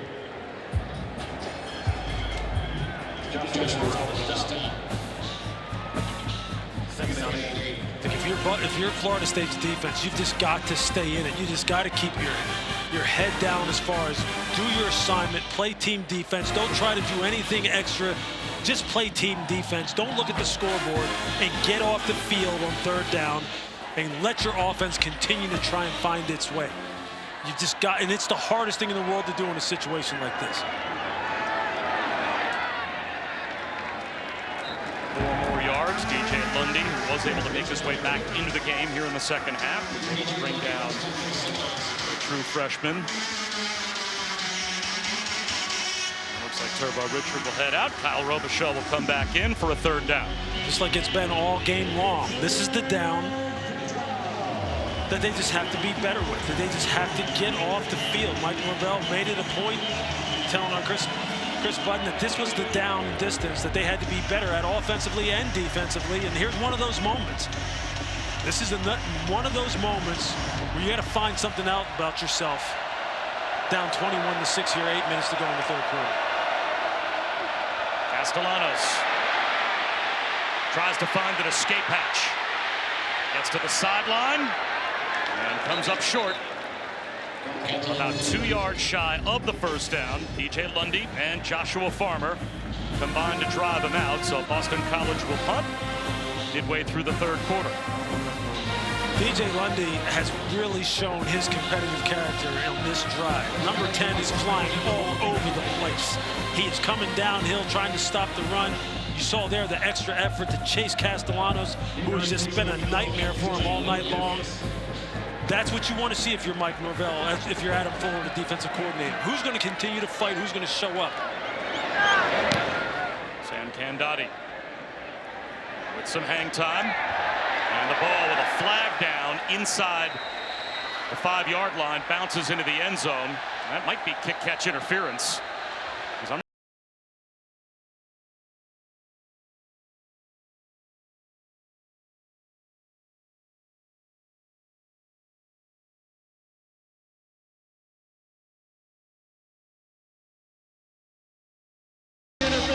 Number 13, kicking team, 15-yard penalty on the spot of the foul. First down. That's the first Boston College penalty, and it's a 15-yard penalty for kick-catch interference that will change field position for Florida State.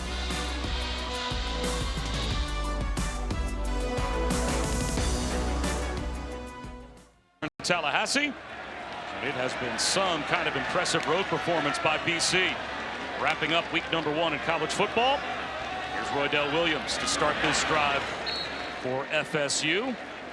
Picks up 4 on the dive. Another tackle for KP Price. See, now that just gives you a little bit of rhythm. 2nd and 6, you can deal with that. You can deal with that as a play caller. Now the passing game. Who can you get it to? You got man-to-man coverage, free safety in the middle of the field. Can you win one-on-one on the outside if you're going to throw the football? And it looks like FSU is going to give the yards right back again. False start. Number 53, offense, 5-yard penalty. Still 2nd down. And Lewis, that just erases exactly what you said. The 4 yards, a little bit of rhythm, that middle ground play calling down and distance, 2nd down and 6. Well, now you're behind the chains. Yeah. And now you're back into what you might think would be an obvious passing situation. Now you're to a situation where the defensive coordinator for Boston College is going, okay, let me flip over my card. Now I get to call these, the fun defenses. And here they come. They're in pursuit. Uiagalelei dropped again by Morlock. He is normally very sure-handed. And that's back-to-back possessions where he has dropped balls that he's got to come up with to spark his offense. Bob, we saw them working him in practice. They want to get the ball to him. He's just like now it's in his head. Now he's thinking too much. Now everything is just becoming a struggle. You see right there, he doesn't look it all the way in. You see how the hands go to the head. Like it's already something that's starting to work on him mentally. And now you can see BC trying to play with the eyes of Uiagalelei as well. Look at all the players up near the line of scrimmage. How many are blitzing? Are they blitzing? Where are they coming from? And Mike Norvell's going to call a timeout. Maybe he's as confused as well. Timeout, Florida State. That's their first charge timeout of the half. 30 With the play clock winding down, they want to avoid delay of game.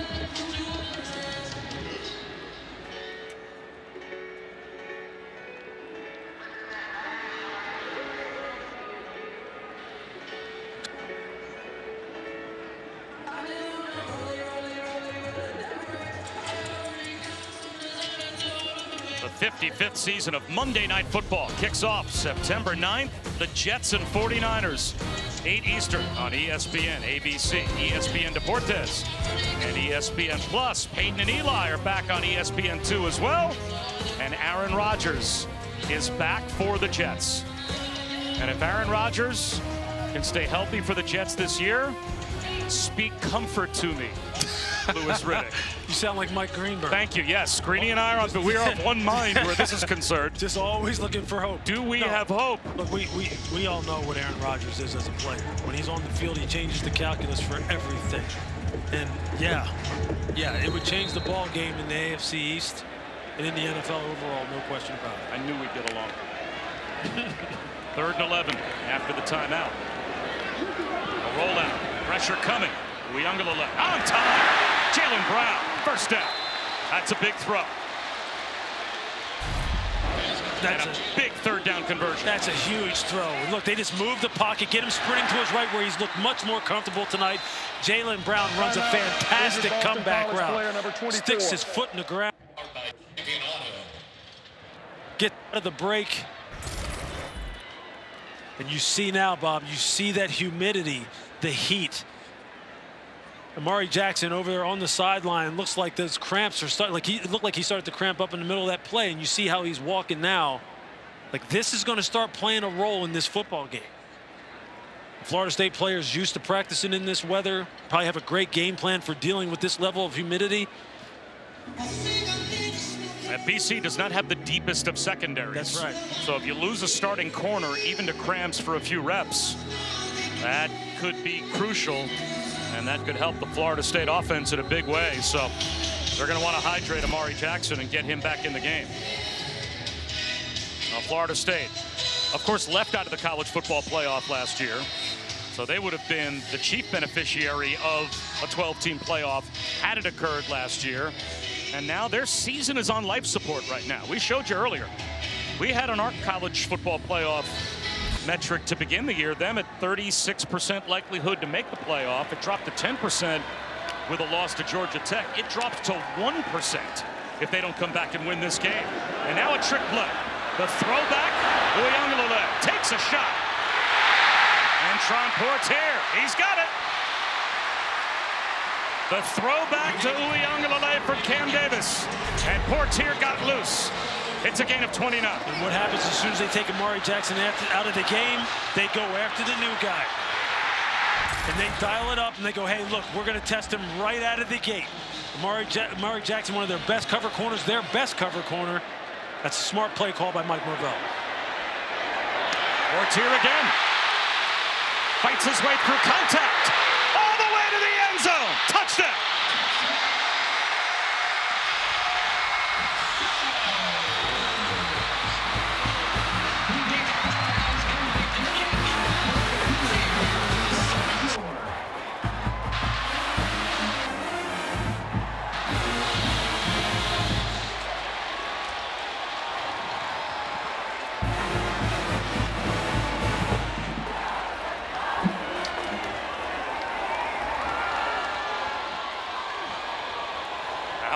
State is going to go for two, potentially right here. No, it looks like they are going now to line up and kick the point after and make this a one-possession game.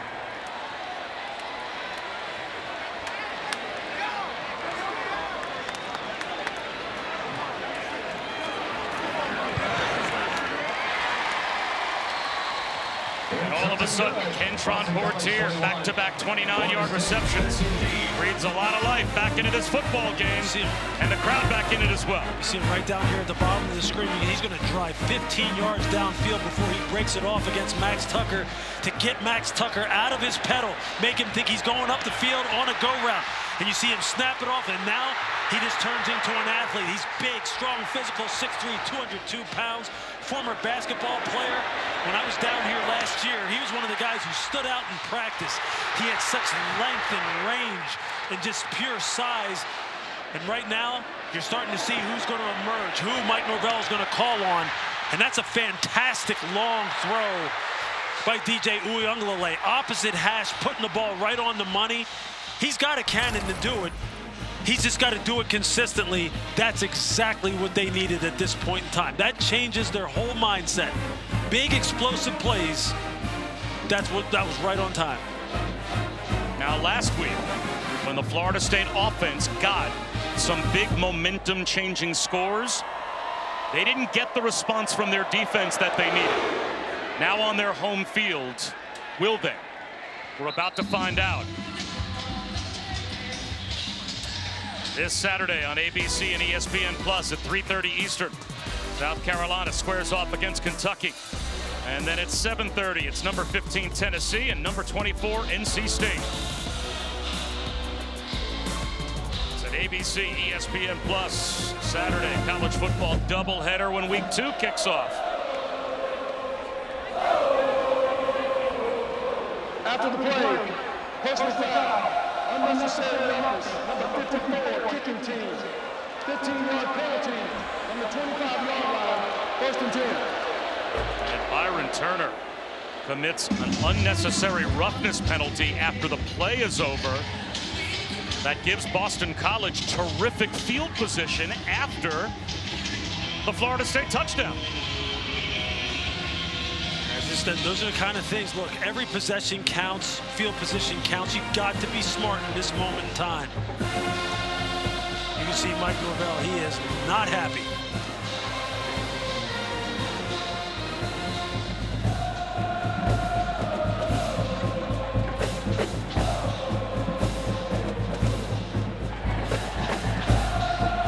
So a mental mistake. And now BC has it at their own 40-yard line. And they'll go jet sweep. McGowan, no, check that. A counter play. That's Castellanos with a good fake, and he's got a first down, a gain of 15. You're going to see him right here just unnecessarily shove the frontline blocker in the back of Boston College. I mean, it's just not even necessary. I mean, just run past him. It doesn't accomplish a thing besides now giving a very dangerous offense very good field position, and in one play, they're on your side of the 50. Castellanos again, right up the middle. He's got another first down. So back-to-back runs by Thomas Castellanos for 25 total yards after the penalty. And just like that, BC is at the 35-yard line of FSU. Just design quarterback run. Just take it up the middle. Thomas, you find some space as the second-level defenders retreat. Just use your athletic ability. This offensive line has done a fantastic job of blocking all night long. Go to your big playmakers in crunch time. Castellanos is that for Boston College.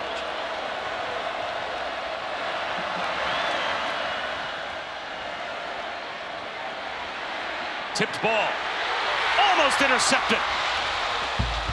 It was deflected, and Quindarius Jones almost picked it off. That's big Patrick Payton. You see it, he gets those long arms up out on the edge. You're going to see he does a nice job. He looks, look, I'm going to fight outside. I'm going to make sure you don't break contain on this one. There's the difference. You just got to come up with those. Maybe it wasn't Peyton. It might have been Cam Riley who got his hands on it. Second and long now. You got to convert this to third and long. This is an important down because it frees up the defensive coordinator on third down. Breaking tackles is Ward. All the way inside the 15 down to the 11-yard line. 23 yards, another chunk play on the ground for BC. It looked like Azareye'h Thomas missed a tackle. Well, that is just gutting. It's gutting. You got to get him on the ground. Azareye'h Thomas, I've seen him just absolutely knock people silly as a corner. Physical, long jump. He's got to give a better effort. That's got to be a tackle right there. He's got to be on the ground. And then you see Shaheem Brown, he misses him as well. Those are things you just can't have. Just can't have it in that kind of moment. And if you're Boston College, you'll take it. Robichaux inside the 10-yard line, down to about the 7. Justin Cryer made the tackle. Bob, what are they doing right now? They're going back to who they are. The interior 3. This offensive line has been doing work all night. Drew Kendall, Jack Conley, Dwayne Alec, Jude Bowery. These guys have been doing work on the ground, just like they did last year at home up there in BC. And they're taking it right to this Varnum Florida State front.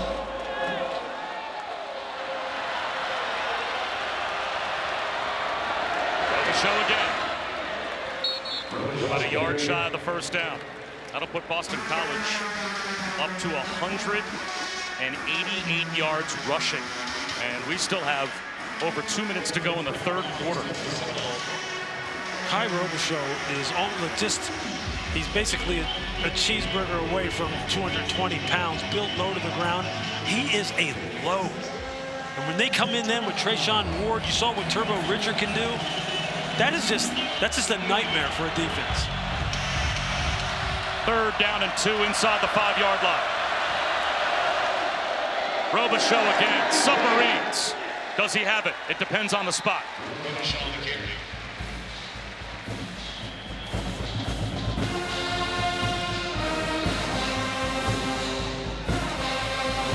I'll tell you, that is a heck of a job by Daniel Lyons, the defensive tackle, against the double team. He doesn't get moved at all. Holds the point of attack. He gives them a chance there. And there are guys who are still fighting out there, obviously, for Florida State's defense, but this offensive line has just had their way with it. And without measurement, it's a BC first down, first and goal. There you see big Darrell Jackson Jr. 6'5", 330 pounds. Joshua Farmer, 6'3", 318. Robichaux up the middle with a flag down. He's in the end zone for a touchdown.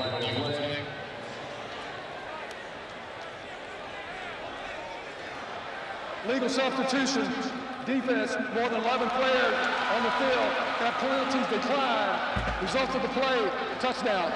Florida State had 12 on the field, and it still didn't matter. How about the response by BC? And boy, you mentioned Boston College so far tonight being who they are. Unfortunately for Florida State this season, this has been who their defense has been. Exactly. As well, they have not been able to get stops, even when their offense has changed the momentum in these first couple of games. This offensive line is just absolutely mauling them. 192 rushing yards, 5.2 per rush at this point in the game. It has just been it's the worst possible scenario that you can have as a defense. You know what they have said their game plan is going to be, and you can't stop it. You simply can't stop it. I mean, you see it there. Drew Kendall, Jack Conley, Ozzie Trapillo, just moving the line of scrimmage. And then there you have Ky Robichaux, who, like I said, just slightly under 220 pounds. Just look at the momentum and force and pad level he's coming with. And if you're Bill O'Brien, you're going, yep, that's exactly what I thought. And if you're Mike Norvell, you just don't have any answers. This was supposed to be the strength of their team, this defensive line. This defensive line is supposed to have multiple high draft picks on it. Multiple. Darrell Jackson, Josh Farmer, Patrick Payton.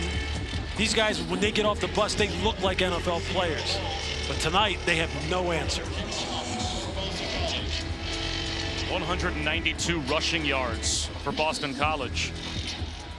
And we're not even to the fourth quarter yet, after Georgia Tech had 190 rushing yards last week in the win in Dublin.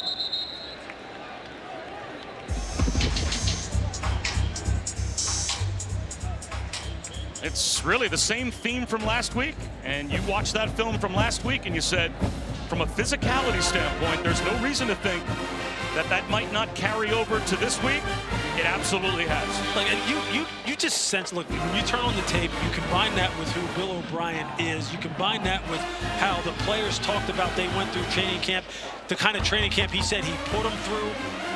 This is who they are. This is who they want to be. But on top of it, they've got a dynamic quarterback who opens up the offense and makes them two-dimensional. That's a pretty darn good recipe. Ziah Holmes, nothing doing. Inside of a minute to go in the third.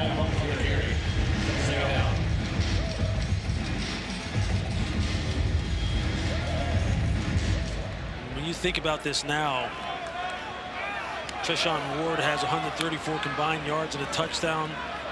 Robichaux 50 yards, 2 touchdowns.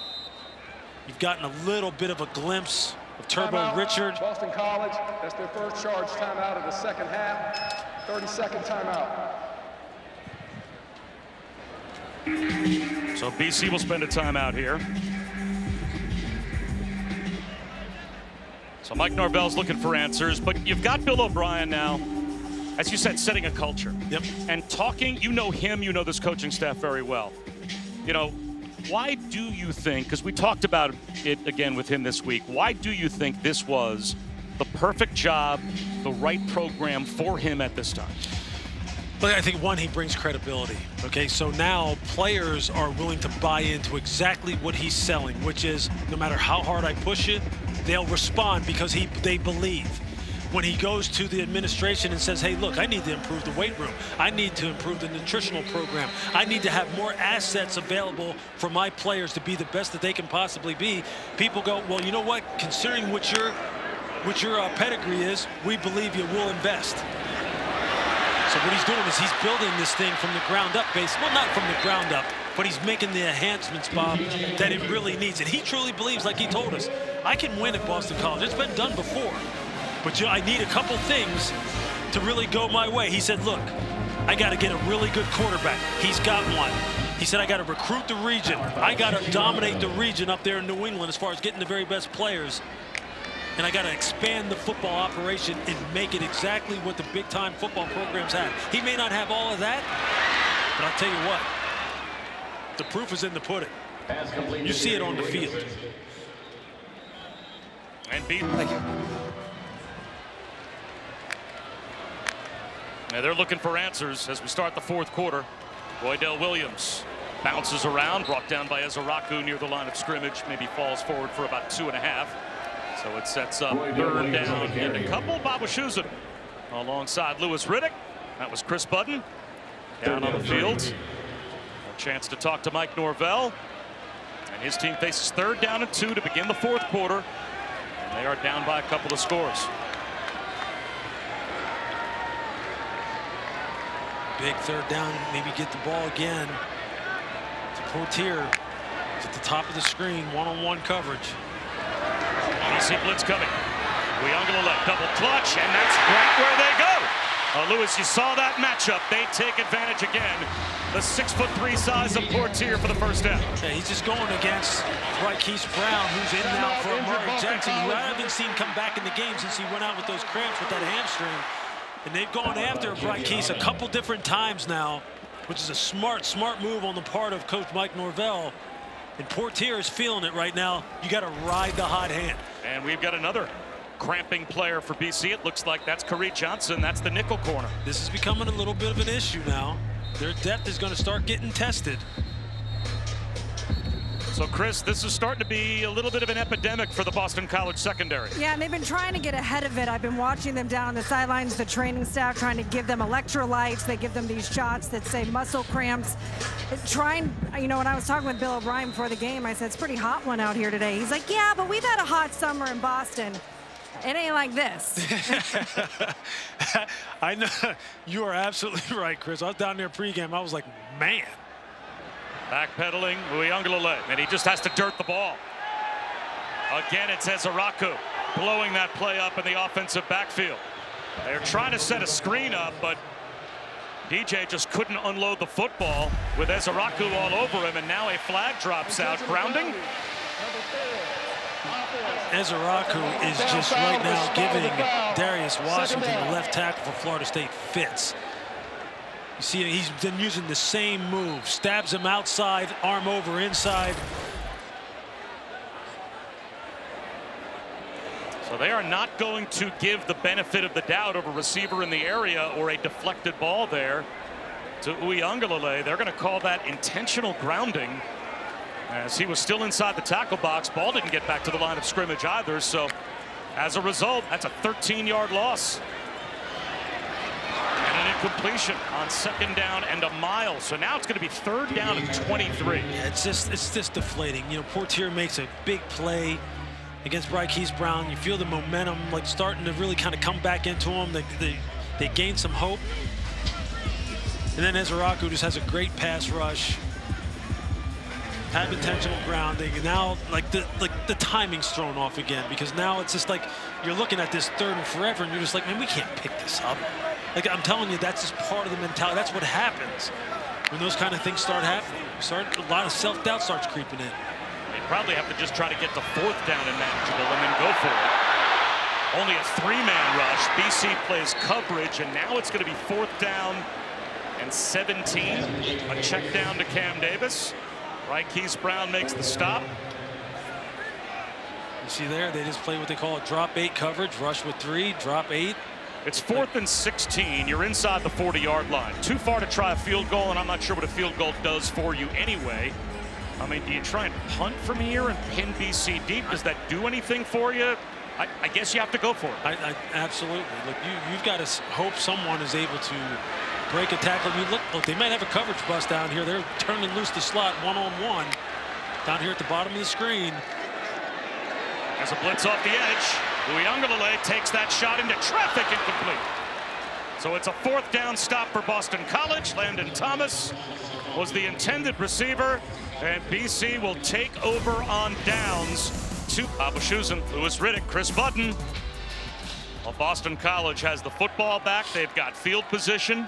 They have run for close to 200 yards.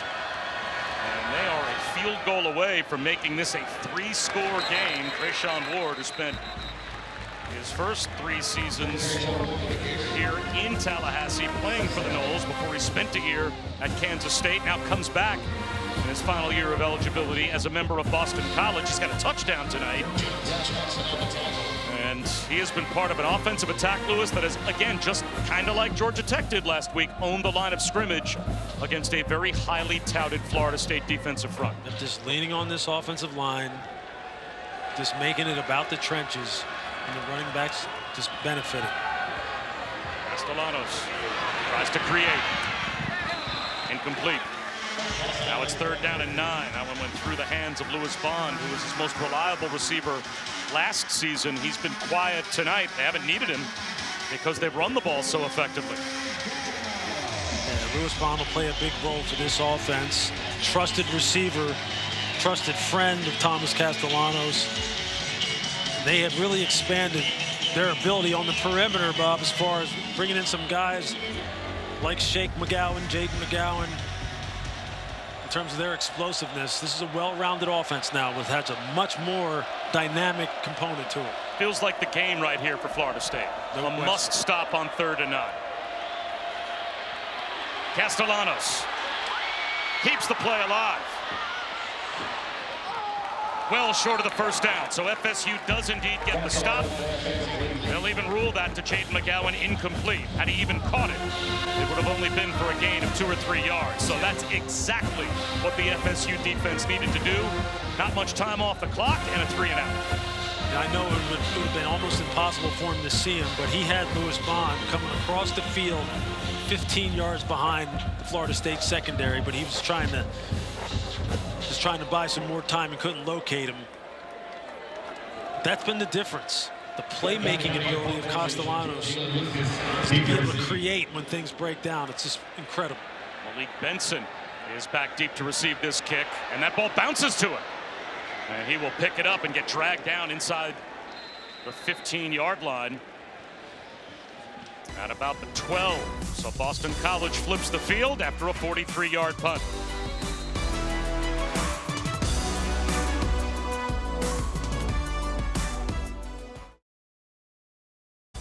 Whew. And now here, Boston College, you want to talk about a road win.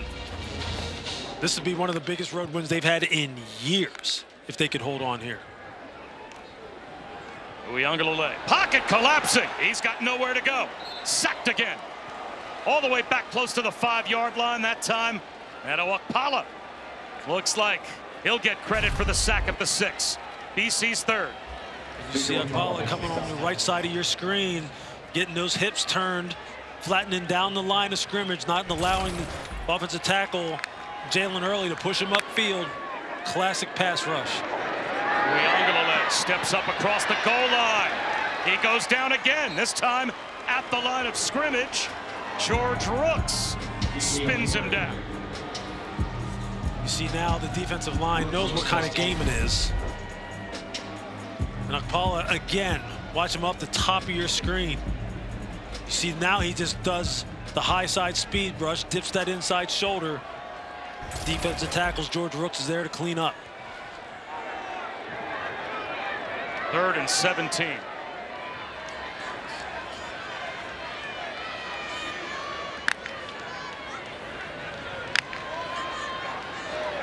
Four-man rush. The quick out. Toa-Feely.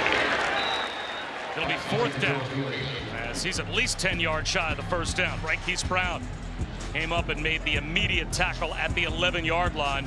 And Florida State on 4th and 12 will have to punt. You see some of the depth on the Boston College defense stepping up on that drive. Okpala, Quintavious Hutchins, the pass rushers giving the front line guys a little bit of a break. And you see the fresh legs. You see how different it looks.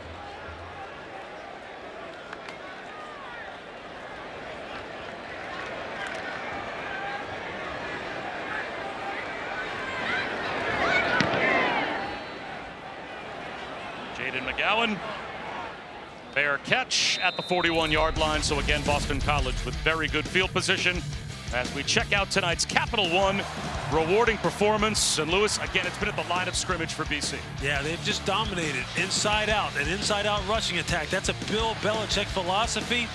Bill O'Brien, coach under Bill Belichick, they want to own the line of scrimmage. They want to attack you inside out. They want to defend inside out.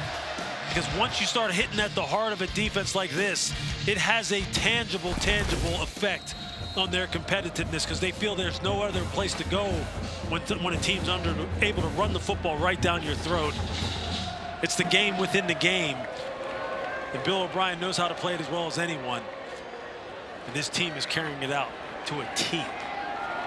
Turbo Richard starts this drive. Gain of 7. E.J. Lundy makes the stop.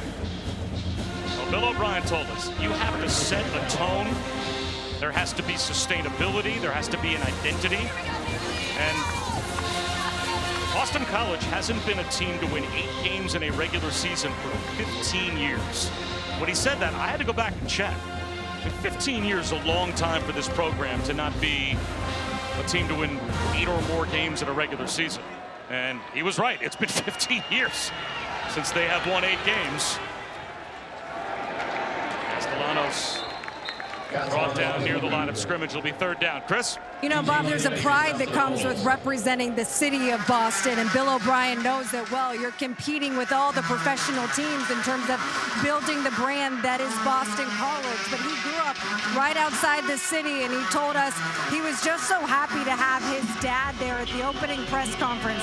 His dad has since passed away, but knew that that would make him proud as someone who grew up 30 minutes from Boston College. This city runs deep in his blood.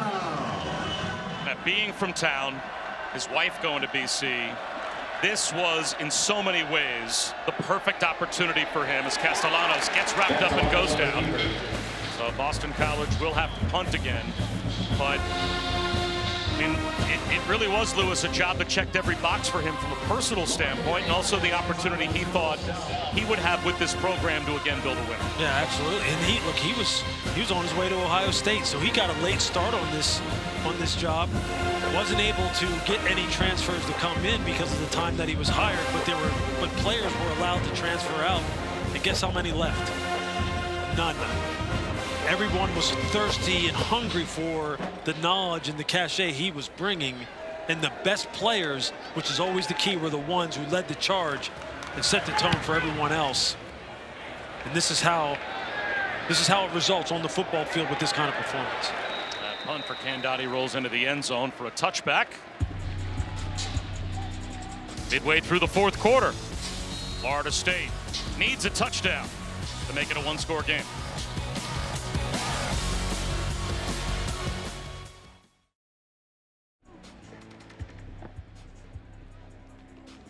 The backfield with DJ Uiagalelei as they begin this drive at their own 20-yard line.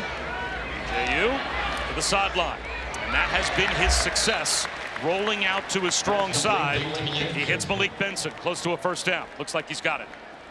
He's definitely found a little bit of a rhythm throwing the football to his right. Fortier has been someone who has shown up. Malik Benson, fantastic athlete. He's just someone they've got to find a way to get the ball to him down the field. Seam shot. Another completion. Now to about the 46-yard line. He hits Ky Douglas.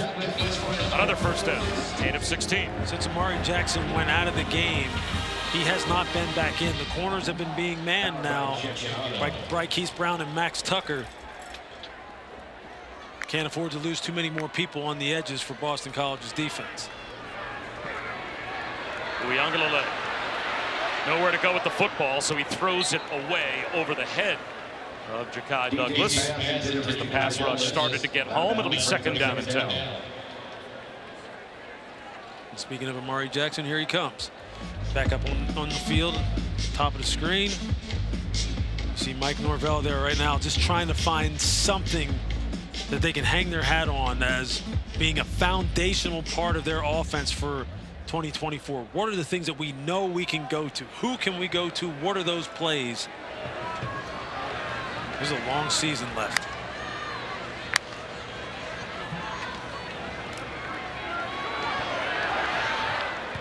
Sliding attempt by Darion Williamson, but he couldn't come up with it. So now it will be third down and 10. How many times have we seen that too tonight, though, Bob? We've seen wide receivers. We've seen Kyle Morlock, the tight end, just can't get his hands situated. The ball go right through his hands.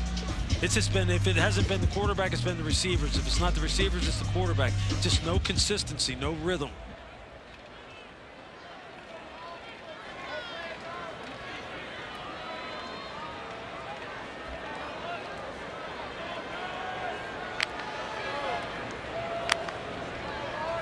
BC brings 4. Uiagalelei underneath for a gain of 4. Wrapped up as Deuce Spann. That's his first catch. Maybe a 5-yard gain. And there's a flag throw. Oh, that could be a costly penalty. TJ Ferguson, the right guard, gave a big shove to Okpala, threw him down. It was going to be fourth down and 5. Unnecessary roughness, number 67, offense, 15-yard penalty. The down counts, fourth down. And TJ Ferguson yanked out of the game after that penalty by Mike Norvell. Transfer from Alabama. It's a killer. It sure is. Like, this is just peak frustration. This peak frustration. You can see him right here. Just comes into the play late. It's like, it's so hard to put into words just how frustrating that is. I mean, there's no question Florida State would have gone for it on fourth down and 5. Now they're going to punt after that penalty. I still think, Lewis, counting how much time you got on the clock and you need 2 scores, they probably should still go for it here. This is almost like waving the white flag. I agree. I mean, it's just, I mean, I understand what you're saying here. I mean, it's just it's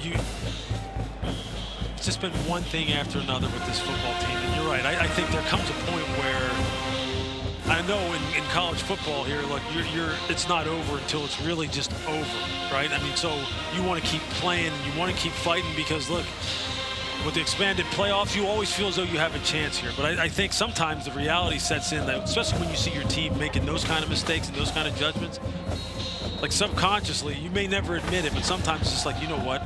This just isn't it. This just isn't our night. You know, so look, let me just punt this thing down here. 6:04 on the clock. They've only got 2 timeouts left and the 2-minute timeout as well. So technically they've got 3 timeouts to help themselves as Robichaux runs into a wall of garnet and gold at about the 20-yard line. And look, 4th and 20. What are your percentages to convert that? That might be a 5% play, who knows? But with 6 minutes to go, needing 2 touchdowns and a 2-point conversion at some point just to force overtime, I don't know how you give the ball back to BC there and think you're going to get it back twice in the last 5.5 minutes. Maybe you're going to think you're going to rip the ball out here and create a turnover. I'm not justifying the decision. I'm just saying this is just peak frustration. And in essence, it is waving the white flag. And there goes Castellanos, spinning into the secondary with a first down. 18 yards for Thomas Castellanos.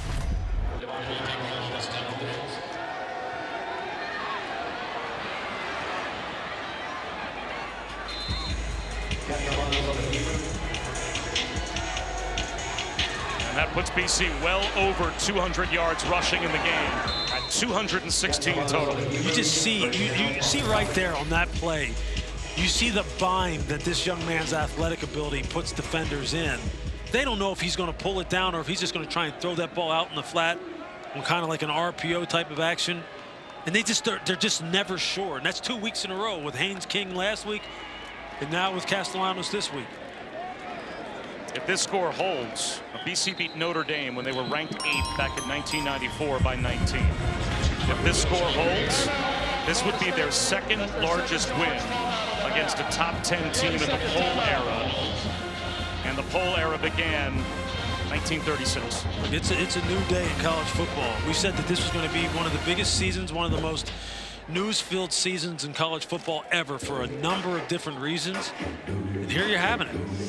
Boston College, a team who was talking about Boston College before the season started? Yeah, Bill O'Brien, yeah, we get it.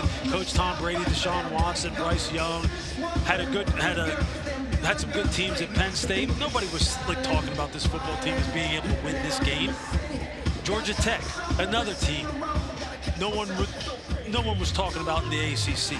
Everything is up for grabs now. I mean, you love to see this. You don't love to see it if you're Florida State, but you love seeing some of these old traditional programs. These are programs I played against 4 years when I was at the University of Pittsburgh.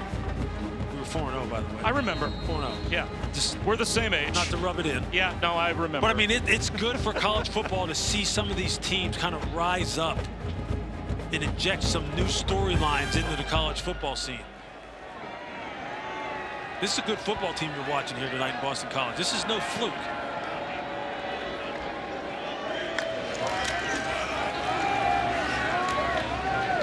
Ward picks up a couple. And the conversation tomorrow, as Florida State spends their last time out, is going to be very much like a glass half full, glass half empty thing. Glass half full, how good is Boston College? And you're right, maybe this isn't a fluke. But a lot of the conversation is going to be about that man's team. Well, that's all the conversation. There's no doubt, especially considering last year.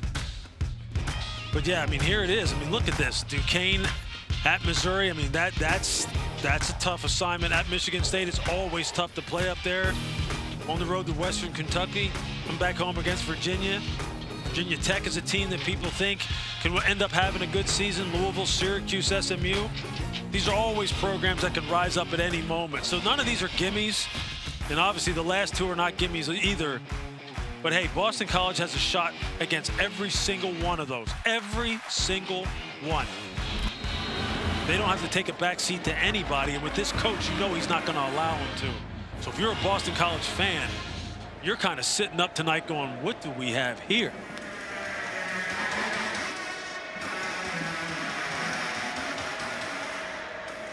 FSU has to get a stop here because now they're out of timeouts. So they have sold out to try and stop BC on this set of downs, and they have forced 3rd down and a long 7. And now Timeout. Bill O'Brien is going to call a timeout. That's their second charge timeout of the half. 30-second timeout.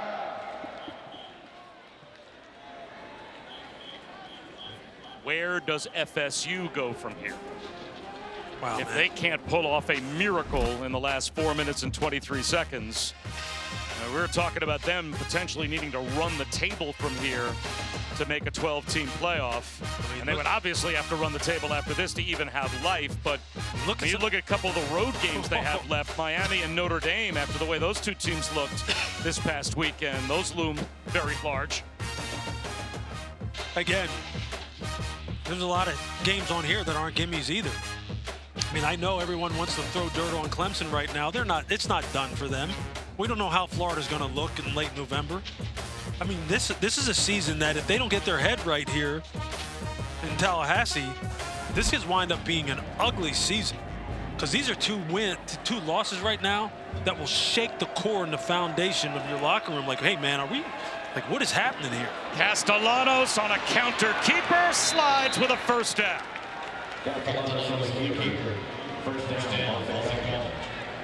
Think about the leadership that they lost here. The guys who they don't have to hold this locker room together. When you're having guys who are making plays like this, I mean, last year, remember, you had Jared Verse, Braden Fisk on this team, Jordan Travis on this team, Trey Benson. You had some guys who kind of kept it all together, guys who were rock solid. That when we came down here to Tallahassee, hey, Braden Fisk and Jared Verse, I mean, these guys were pillars. Even though they were both transfers, I mean, who is that guy now? Who's going to hold it together here now? That's what we're going to find out. Robichaux. 4 more. Down to the 39-yard line.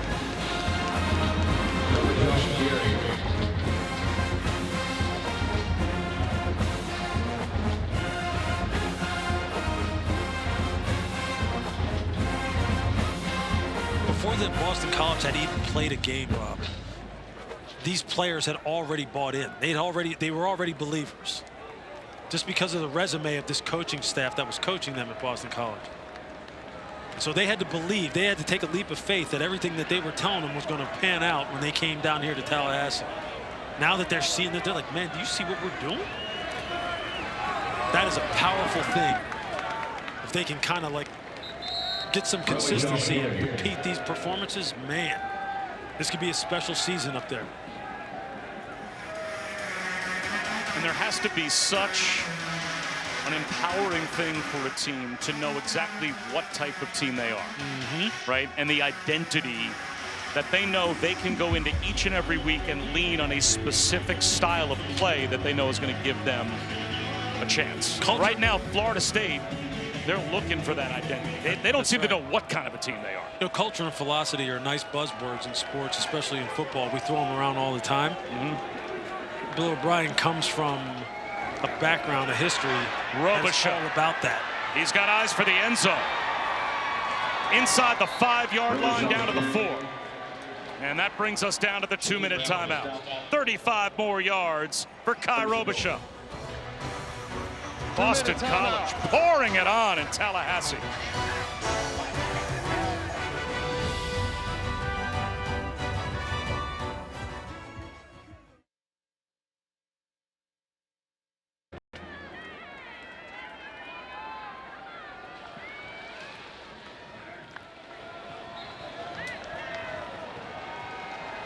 Well, it's an NFL coaching staff, and they are taking the NFL approach. A lot of times college football teams would look to put their second, third, maybe fourth stringers in there and I think pad the score. But NFL coaching staffs, you know, they come from the world of just win the game.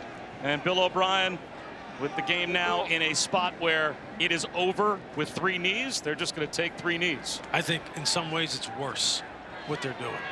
If I was Florida State, I'd be like, so you're showing us mercy, huh? Like, if that is not an explanation point on this game, I don't know what is. We don't need to score. We could, but guess what? Look up at that scoreboard. Yeah, we've proved our rushed point. for 270 yards. I mean, what is this, Nebraska 1985? 270 yards? And Lewis, here is a list that you don't want to be on once, much less twice. And Florida State is about to be on this list for a second time, as they are about to become the 4th preseason AP Top 10 team to begin a year 0-2 in the last 10 years. I knew this game was not a get-right game. Watching this tape, you could see this team and the way they played Florida State last year at home. This was going to be a tight game. I did not foresee them manhandling the Florida State defensive line to the tune of 267 rushing yards again, like this.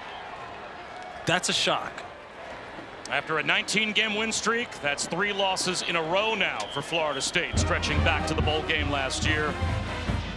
As Mike Norvell's going to have to get his team right, as Bill O'Brien's era at Boston College begins with a win against a ranked opponent for BC for the first time in an opener since 1976, when they beat